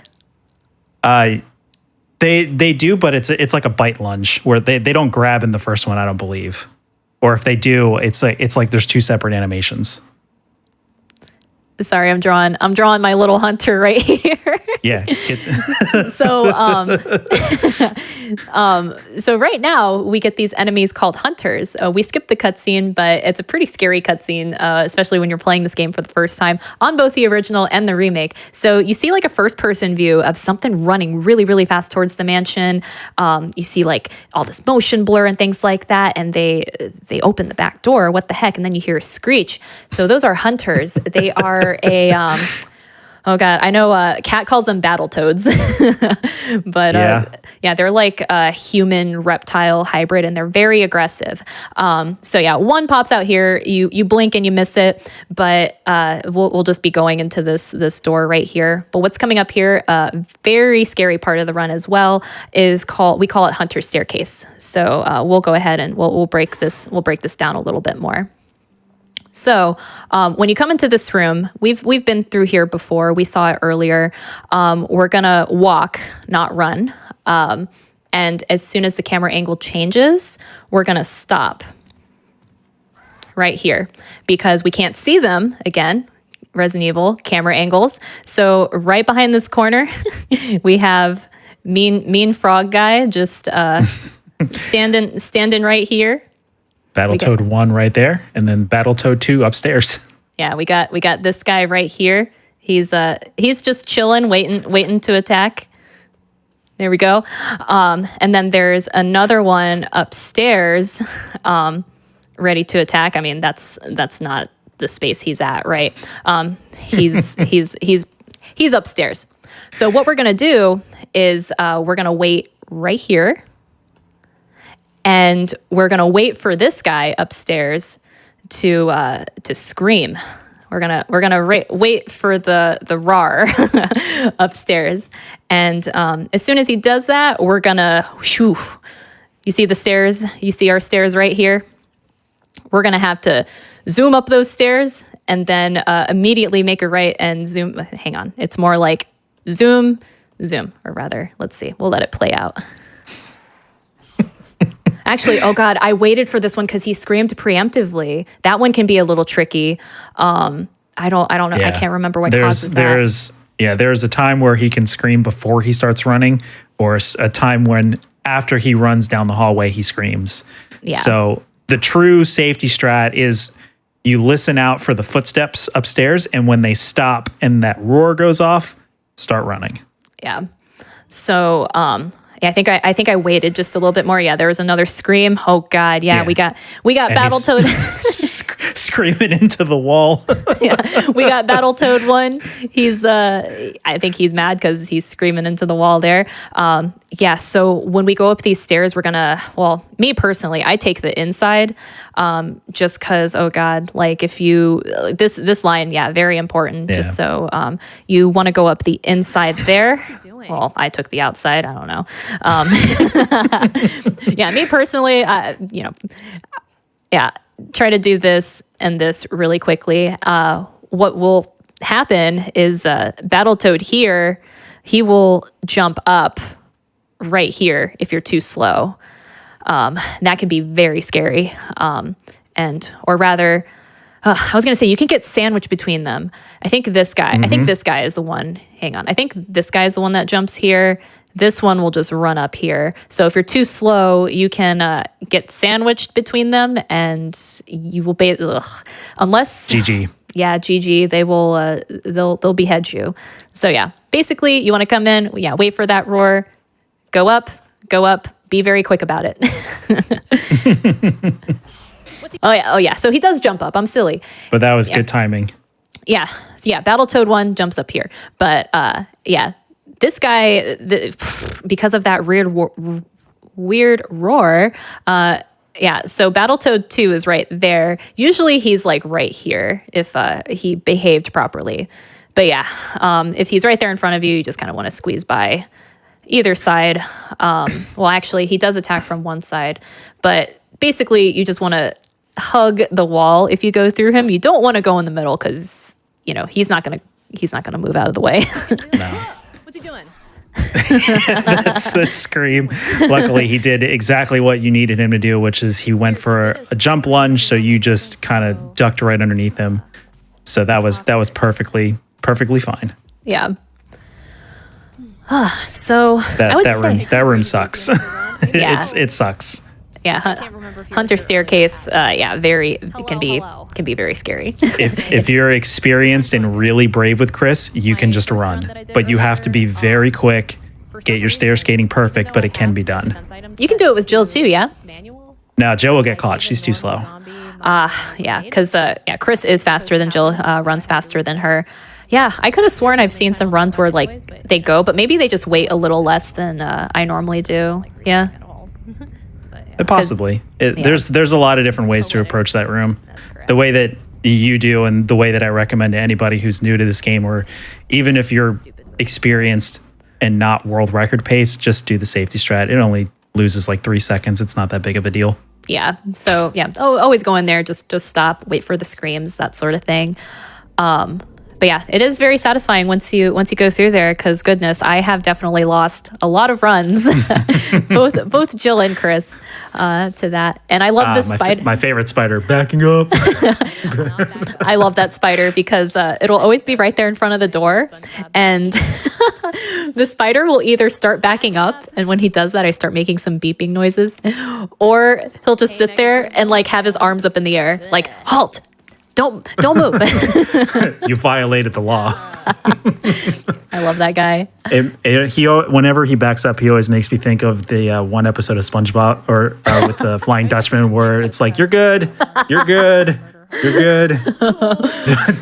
Don't worry, Mr. Dutchman. We'll buff out those scratches later. Lee.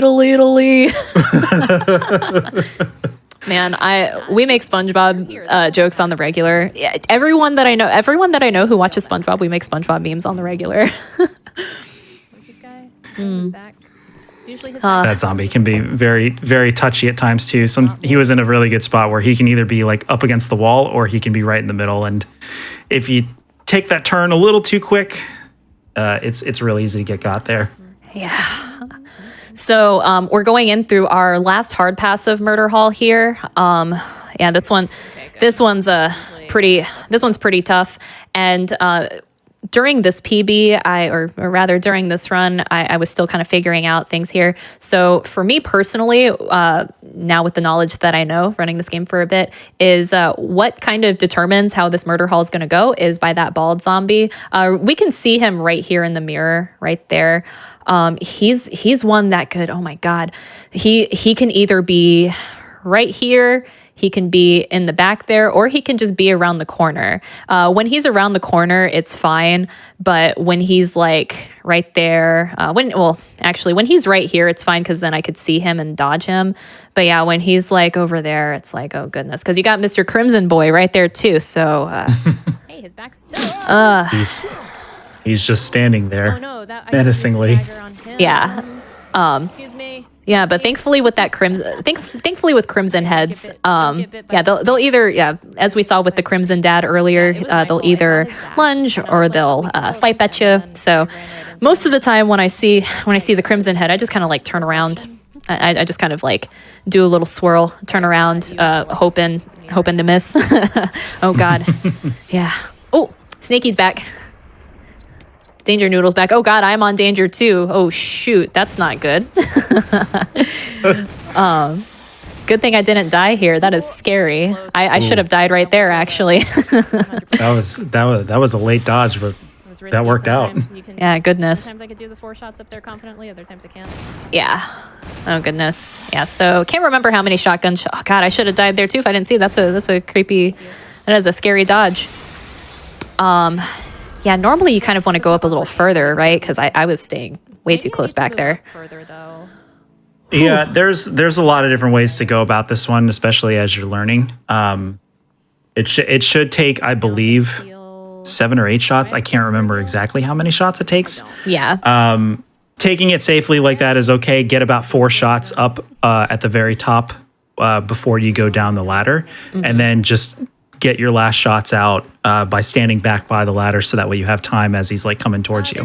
Or if you want to do a really fun strat that you would not have done on this run because you were too low of health, you can just keep firing away at him until he gets you to the ladder and he'll just knock you down the ladder. So you can actually get like 7 shots off while you're up on the stairs and then just shoot one more time and you're done. Oh, wow. But yeah, it's really tricky. It's not really worth doing, but it's really fun if you want to like go for it. All the homies hate that. Ooh, so interesting enough.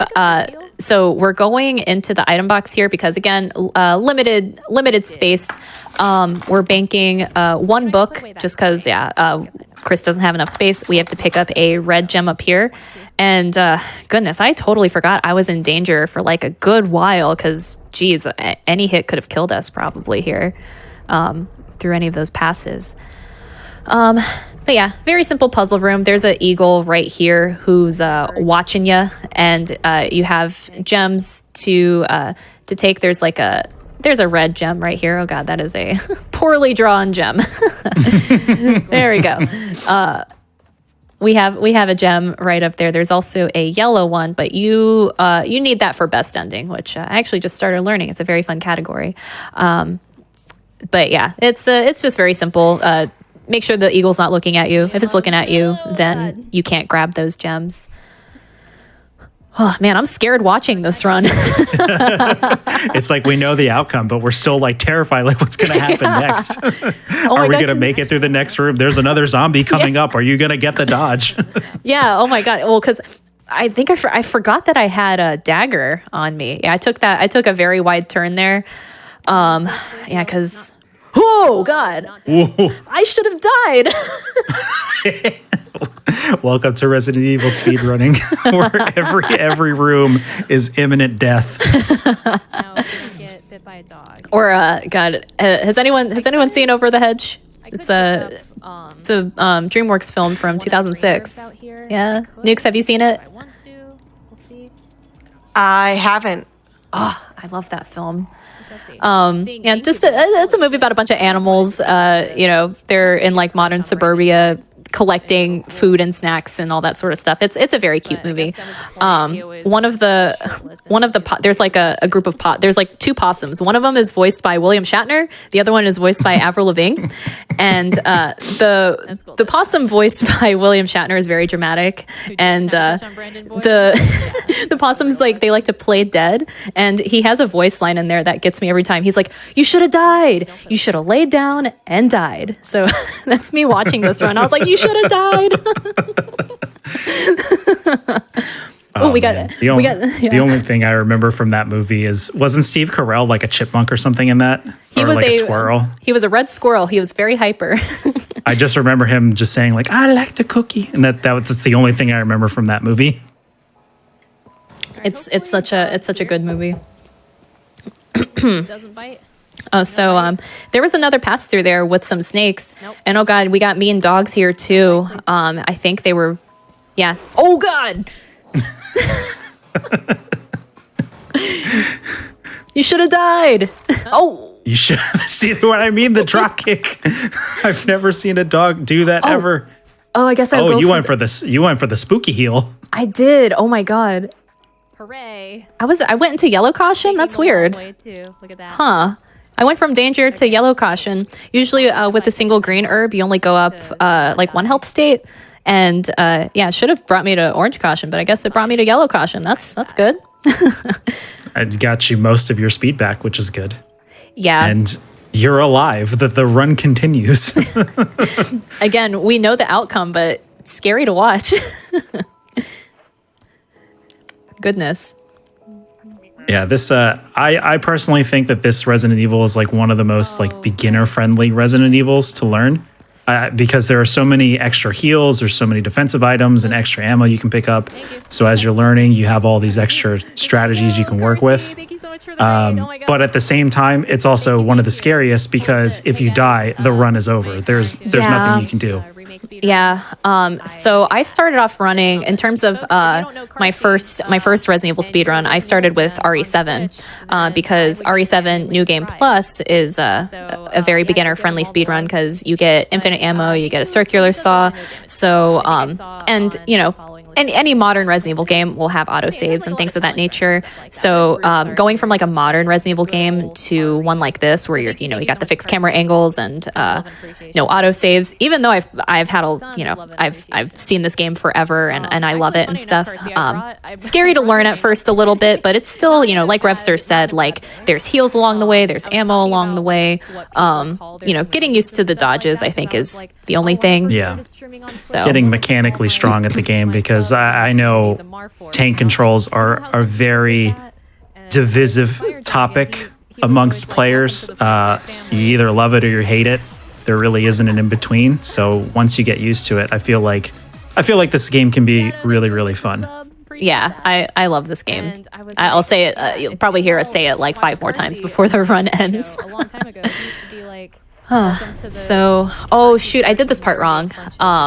Or I guess, yeah, so normally at this part here, you'll want to solve your little jewelry box puzzle right there by putting, yeah, see, I did it a little messed up there. So normally what you want to do here is you'll put the gem there in the box, and then you get this little puzzle. It's it can be a tricky one when you're learning, but once you get it down, it's fine. I think I was particularly slow on this puzzle, but yeah, basically you want to do this puzzle, get your key that comes out of here, and then you use the crank, because then you're still in that same menu.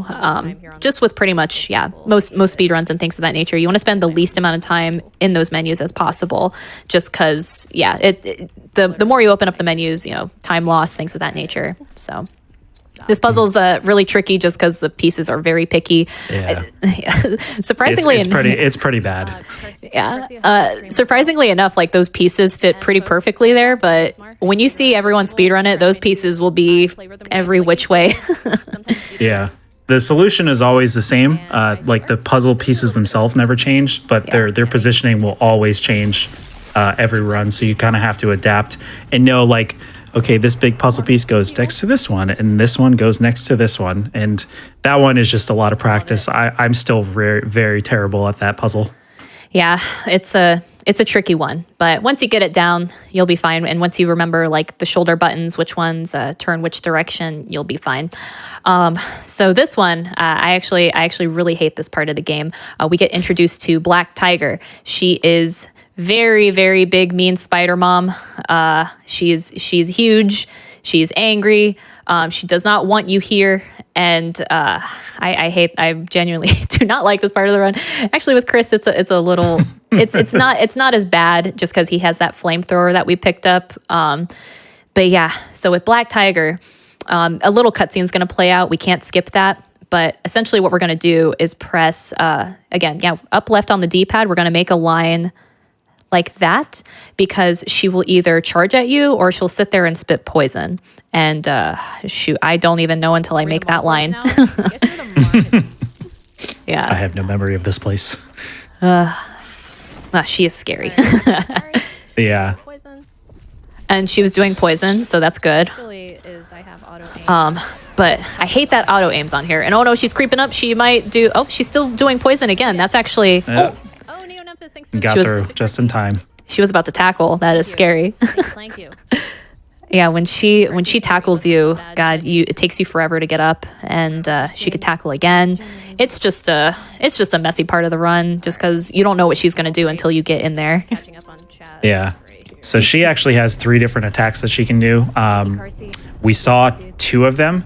We saw quick poison, we saw slow poison, and then the one that we didn't see is she charges at you like a train. That's and what just I call it. tries to tackle you. Yeah. Optimally, when you're running through in that direction, I find the charge to be the easiest, because once you dodge the charge, she's right next to the door, and the flamethrower can actually cause splash damage and damage her, along with also opening the door at the same time. Yeah. The poisons can be a little tricky to dodge because you don't know if it's slow or fast until she actually like spits. Yeah, and what's cool about when she does that charge at first, she kind of ends up there, like Repster said, she'll end up there in the corner. She'll kind of take her time a little bit to turn around and get to where you're at. If she starts with that poison, whether it's the quick or slow poison, she'll shoot that. And then if she decides to do that to charge at you, do that train attack at you, then goodness, it can suck. It is another very dangerous run ending point for certain. Yeah, and good thing is though is if you take a lot of damage there, I wasn't supposed to do that. Hooray. If you do end up taking a lot of damage there, if you end up getting poisoned by her, there are some blue herbs right outside, but so you can heal your poison that way. But thankfully, on the other side of that boulder that we got to move, there's a first aid. There's a first aid spray right around there. It's unfortunate because you'll lose probably about 20 seconds to go and get that, but it's definitely worth it just because you want to be running at full speed. Number 2, if Black Tiger did not die, we'll have to dodge her again, and so it's okay. And with Chris, it's even trickier because if you're truly optimizing your inventory, you might not have space right here. So you have to be super careful. Like I think I saw you drop the crank off early, which I think is a good idea. See, there it was. She went for a charge. Like sit there, or she'll You drop the crank off early, which I think is a really great idea when you're like still relatively new at it, because it gives you that extra inventory space to have that safety room. Yeah. Because typically you would be dropping it off right now, so your inventory would be full for that entire time. The first speed Yeah. seriously was So yeah, that's I especially if I'm still like optimizing my run, I try to pick up safety saves and things of that nature. As you optimize your run, of course, you pick up less and things of that nature. But yeah, even me remembering, because like I've been running Jill's category a lot lately. I'm just like, man, you have to do way more item management with Chris. not that great at it. It can be a little scary when you're like, oh, I need to get a heal. I can't get a heal. Oh Yeah. no, I guess I keep going. Yeah. When we fought Yawn during that second Yawn fight, and I picked up that blue book, I was in danger. And there's 2 herbs right outside that fight, whether you can either heal right before it or heal after it. I didn't have any space, so I just ran right past it. And I saw that. I was just like, dang, that's scary. Yeah. Is what helped me got part of it, So through this little cave here, Lisa pops up again, and I was gonna say I usually go to that corner to get her to go in that direction. Most people don't do that; they'll just kind of let her go. I was gonna say you could explain that a little bit better, Rebser. I'll be listening. Yeah, so when you walk into that room, there's actually 2 paths that you can take. There's a left or a right, and it's basically like a giant circle with a couple of doors at the end. Whichever direction you go, and you change the camera angle, Lisa will show up in that direction. So as you saw, what Mar did was she went to the left, which will then get Lisa to show up on the left. So that way, when she goes right and goes to the door that she needs to go to, she doesn't have to do any dodges. She can just make a free run to the door. Yeah. But the typical strategy is with Chris, because of his speed, it's the dodging Lisa. It can be a little tricky, Yeah, she'll pop but up typically right here. isn't too bad. Yeah, that was good. Because Chris is super quick and just get around her. You want to bait her on the same side all 3 times that we go past that. When we go to the right, it's with Chris, it's pretty simple. With Jill, it's a little bit more tricky because she's a little slower. Yeah. Pessy would take it back. Right away. He This told her part pretty painless. We not too much to it. We actually pushed a crate a Wumpa fruit. That's what I call it. Cause we pushed a crate onto this like elevator, like transporter. All we have to do is just push it into this little, like, it's like a garbage compactor of sorts. Nothing too involved going on here. I learned recently you don't have to push it that far. Just as soon as the boards turn horizontal, you can just push it that way, which is cool. I just imagine Chris being upset that like Crash just went through this level and broke 45 of 46 boxes, and Chris had to go clean up the last one. Oh God. I like to think, since this game, or rather, this whole story takes place in 1998, and Crash came out in 96, and let's see, Crash 2? All 3 of them were out by 1998. So it's like I can imagine them. They had PlayStations, and played it, maybe. Probably. That's what I like to think. If they had it in Uncharted, then why not? Alrighty, so again, we're baiting Lisa to that side here. We're going to use this little lever here because that'll give us a door to unlock. And go around this side. Lisa will not be in our way. So we just take that broken flamethrower that we pick up, stick it here, and get on out of here. And this is where you get to talk about the slippers. oh my God. So poor Lisa, she's been here for quite a while because her and her mom were experimented on. She's the only one who's left alive. So just totally unnecessary, not part of the speed run, just something I've shown people. This is Lisa's little bedroom that she has set up. She's a monster, but she has a nice little room set up. She has slippers right here. I don't know. I think it's the cutest thing. She's a monster who ripped off people's faces and all that sort of stuff, but she keeps her feet warm. So gotta love it. Oh no. Well, me saying she's a monster, it's not her fault. Like, she's been, her and her parents came here because her dad was the one who designed this mansion, and unfortunately, Lisa and her mom were kidnapped, got experimented on. Lisa is actually a very important part of all the T virus research and stuff. A lot of the G virus came from her. The Nemesis T type came from her. She became resilient to all these viruses and things like that. And she's basically immortal because of it. So yeah, she's been here since the 70s. She's very aggressive because the scientists were trying to tell her, oh, your mom is still here. Your mom is still alive. And they tried dressing up as her mom. But Lisa knew that wasn't her mom. So she ripped off their faces, and she's like, oh, I got to give this face back to my mom and all this sort of stuff. So her story is very intriguing, but it's also very sad. Basically, she's just on a endless journey to find her mom.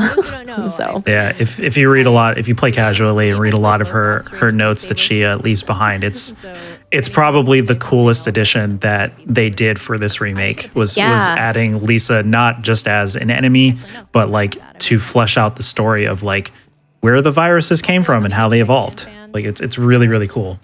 Yeah, and who made the mansion? Like it was her dad. We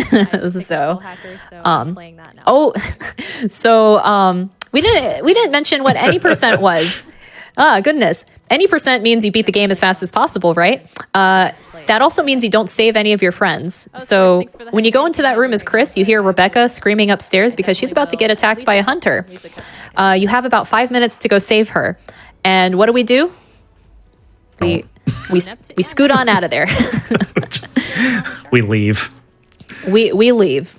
But thankfully, for those who enjoy, saving your friends and just, quote unquote, 100%ing the game, there is a category called Best Ending where you do save your friends. And yeah, because not only do you have to save Rebecca, you have to save Jill because she's locked up in a jail cell. You have to pick up some, they're called MO discs. You have to pick those up. And the scary thing, apparently one of the scariest parts about running Chris on Best Ending, you remember that Hunter staircase that we showed earlier? You have to go through that again. I hope you enjoy your stay. Sure do.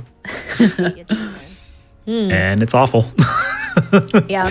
I wanted to learn his Best Ending category first, but when folks were telling me, you got to go through that staircase again, I'm like, all right, I'll learn it later. I'll work up to that one. I still, I've played through that one, not in full speedrun mode, but in I guess you can call it casual speedrun. Was not looking forward to running it, so I stick with any percent for right now. Yeah. So here we got Lisa's boss fight. We have 4 stones right here that we're going to have to push off. You may have seen we had Mr. Wesker chilling. Oh God, you can't see them. I gotta draw them. Hang on. Sunglasses. His job is to shoot Lisa. Is to shoot her so she can leave us alone. Sometimes he'll shoot, sometimes he won't. It's up to RNG, I guess. That was actually pretty clean. I don't think I've ever seen Wesker be that active for me ever. He was firing off pretty regularly there, which is good because it gives you time to be ignored and take care of all the stones that you have to knock off to finish the fight. Yeah, and something we did not mention there. So there's a bottomless pit surrounding all of that, and there's ledges and all that. So Lisa, we saw earlier, she has these big shackles. She swings them with all of her might. She can knock you off there. And that'll be the end of the run. And a fun fact, she can also knock Wesker off. Yes. You can also knock her off too. Everyone can get knocked off. But in Chris's run, we don't do that. In Jill's run, you do. I was going to say, sometimes when you play it casually, if you come through here with the infinite launcher, you can just, or if you have any sort of projectile weapon, like the grenade launcher, she'll just keep knocking backwards until she falls off. But yeah, I'm trying to think. Yeah, I think Jill's speedrun is the only one you do that for. Yeah. Jill, any percent? Knock her off? Yeah. Yeah, because the rest of them, you pretty much ignore her. Yeah. And just hope for the best. Because even in Jill, best ending, when you have Barry helping you out, it's RNG dependent if Barry survives because Barry can get knocked off and you need him to live. Yeah, goodness, I didn't even think of that when I started running the game or running that category because it's like, man, if Barry dies and I'm on good pace, then I guess I have to reset. I guess. Thanks for just standing there, Barry. So here we're in the labs. This is like, oh, I guess I did the wrong stuff. Jesus. I think you just tried to log in by just putting John and then just stopped. It's like, this is good. This is good. Password is nothing. Yeah, so the login information is always John. His password is always Ada. Three characters. Worst password security in the world. And this guy works for Umbrella. So My favorite. come on. So yeah, we're unlocking all these doors here. The labs actually, especially in any percent, really not much going on here because we're at the tail end of this run. Like that, Chris. I was gonna say, yeah, all you have to really worry about is the nitro section that's coming up. We do kill this guy though. Yeah, what do I guess usually shotgun to the head. Yep. Because their heads go boom with that shotgun. Yeah, Aria Village Chris is good too. Yeah, because in any percent, all you have to do is just unlock doors and grab a key, and you're on out of there. You have to remember to pick up shotgun shells too. I actually did not know there were shotgun shells in this room because everything like those they blend in. Like you see this wall, you see this room and you see this wall. It's like very very gray and all that sort of stuff. There's shotgun shells literally just chilling right here. And I did not know that until I started running this category. I was like, what? Excuse me? That was me. Yeah, it's also nice is that the labs, there's a couple full heals around here, so I always pick those up. Just because, because the only things we have to pick up here are shotgun shells, I and still haven't played RE6. that's it. The shotgun shells and the nitro capsule, that's really it. And we have that key, that's true. Yeah, you have plenty of inventory space to be extra safe and cautious down here for some extra heals and ammunition. You just need the one for the nitro. Yeah. Turtleneck sweater, Chris. Oh yeah. Do I kill this guy? Because I stopped killing this guy. Yeah, no, so I don't kill this guy. I used to kill him. You do want to kill this guy, though. This Chimera. Yeah, you will want to kill him because when you're coming through here with your nitro, you'll see here. Oh, goodness. Yeah, we'll talk all about that nitro here in a second. Well, I was going to say now when I guess it doesn't matter which category, you don't have to kill that guy, but I do when I'm running any percent because I just feel better. Yeah. Yeah, like getting up to like the higher paces, that's when you want to start not killing them because it does take time. But you legitimately have to be like a top 10 runner for it to affect your time. So kill it every single time until you feel ready not to kill him anymore. Yeah, same with this guy in here. You don't have to kill him, but I always do just because. Just assert dominance. Alrighty, so here's our favorite part of the run. Goodness, it can be a run killer. It is the nitro capsule. We picked up a nitro capsule earlier to fill it with fuel. The main ingredient is nitro, and if you run with it, you will explode. So do you want to explain about our steps? Because we have to alternate between walking and running. Yeah, so like she explained, when we get the nitro into the capsule, we have to be super careful because a lot of things can actually set it off. So we have a specific run pace that we follow. Mar, I think you do it a little bit safer at like 3 run steps, 4 walk steps. But you can go as far if you're brave and confident enough with it. You can do about 4 run steps and 2 walk steps. But obviously, take your time with it. It's a scary part of the run because running too far for too long will make it explode. Firing your weapon could set it off. Getting grabbed can set it off.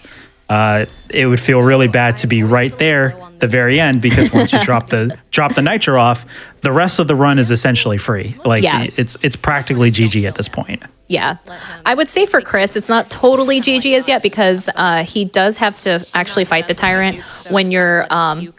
You always have to fight him, right? In any percent. With Jill, she has a much stronger weapon and he'll go down in 1 hit. With Chris here, we have to have our shotgun and all that stuff, and you want to make sure you don't get hit, and it's a little bit more involved. But still, it's basically GG's at this point still because there's not really anything else scary going on. You would have to be very unsafe to not be able to take down Tyrant. It's really not too bad at all. Just give yourself some space and fire away. And I think it takes like what, seven shotgun Seven shells? shots. Yeah. 7 to take him down.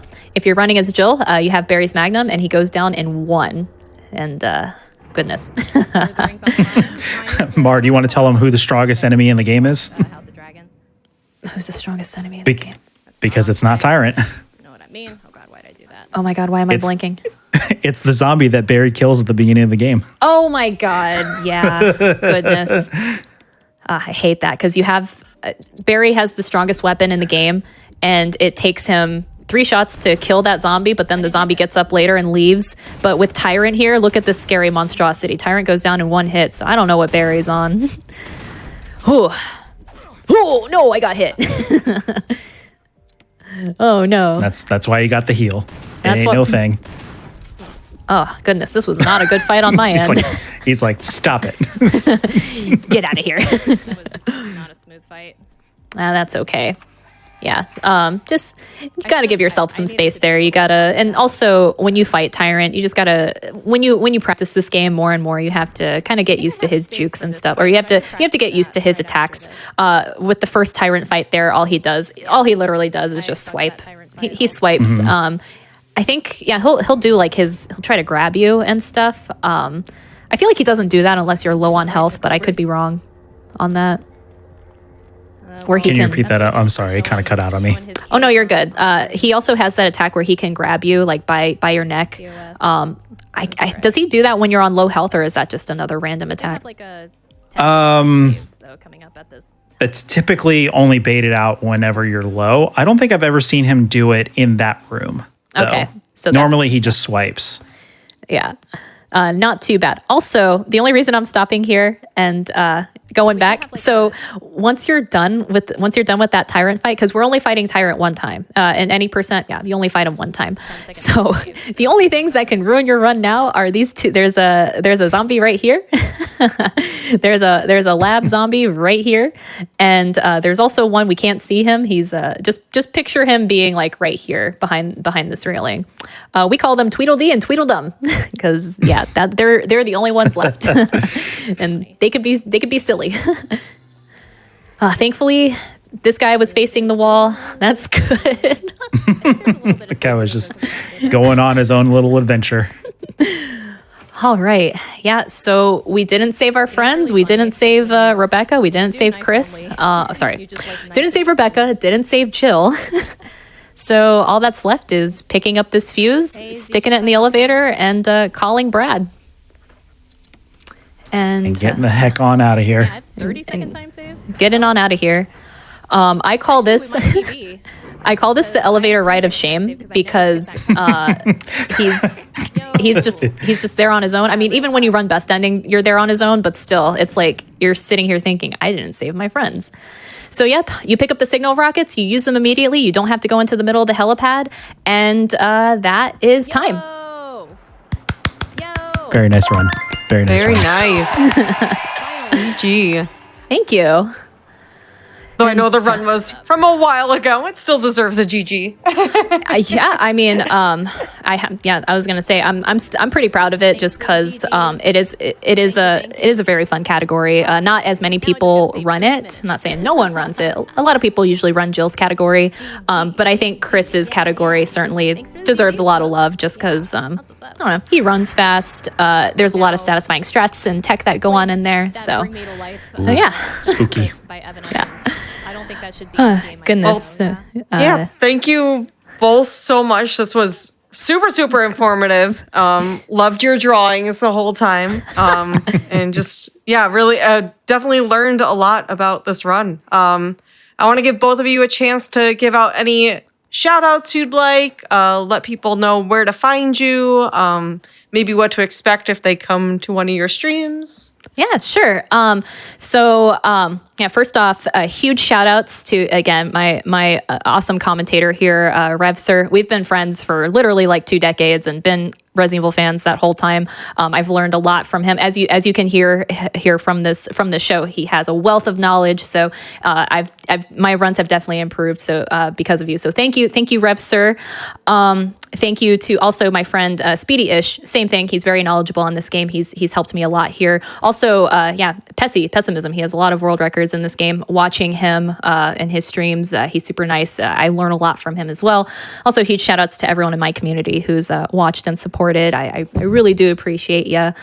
You can find me at twitch.tv/Marforia. I mainly do Resident Evil speedruns, and lately I've been doing Crash Bandicoot speedruns as well. I basically speedrun Resident Evil and platformers or anything that catches my attention. So lately it's been Resident Evil and like OG Crash. So it's usually a good time there. So and Rev Sir, how about you? First off, thanks for the kind words. I'm glad you're running this game and you're improving so rapidly that it's so fun to watch. I'm really proud of you. You're doing really great. Thanks, man. You can find me at twitch.tv/RevSir. I also speedrun this game, currently working on my Jill Any Percent again. As far as shout outs go, thank you to anybody from my community who came and watched this. It was a really fun time to finally be on a GDQ show. And as far as like thanking for how I got into this game, Pessimism, obviously, you've already shouted him out. The OG, the best at the game. Ish has been helpful, but specifically JR86, who's also a top runner in this game. He has been a monumental help for me to get good at this game and to learn the strats and to have fun with it. To anyone who is interested in learning this game, the community is super helpful. The community is super open. We want more people to run this game. Come into either one of our Twitch streams. We want to help you out, get you guys going on this game because this is the best Resident Evil game of all time, in my opinion. So I would love to see more people play it. Yeah. Wholeheartedly agree, man. Well said. And Nuclear, thank you so much for reaching out and having me on here. I'm super excited. We got to show this off. So huge thank you to you and GDQ. Yeah, thank you for coming on. You were fantastic. I would happily have you on again. Thank you. So you should keep PBing. I shall try. So thank you. Thank you so much. Yeah. This is the end of our show for tonight, but make sure to tune back in tomorrow at 7 p.m. Eastern. We'll have more GDQ Hot Fix shows every day of the week. Make sure to stick around. We'll be doing a raid at the end of the stream. Thank y'all for watching. Good night.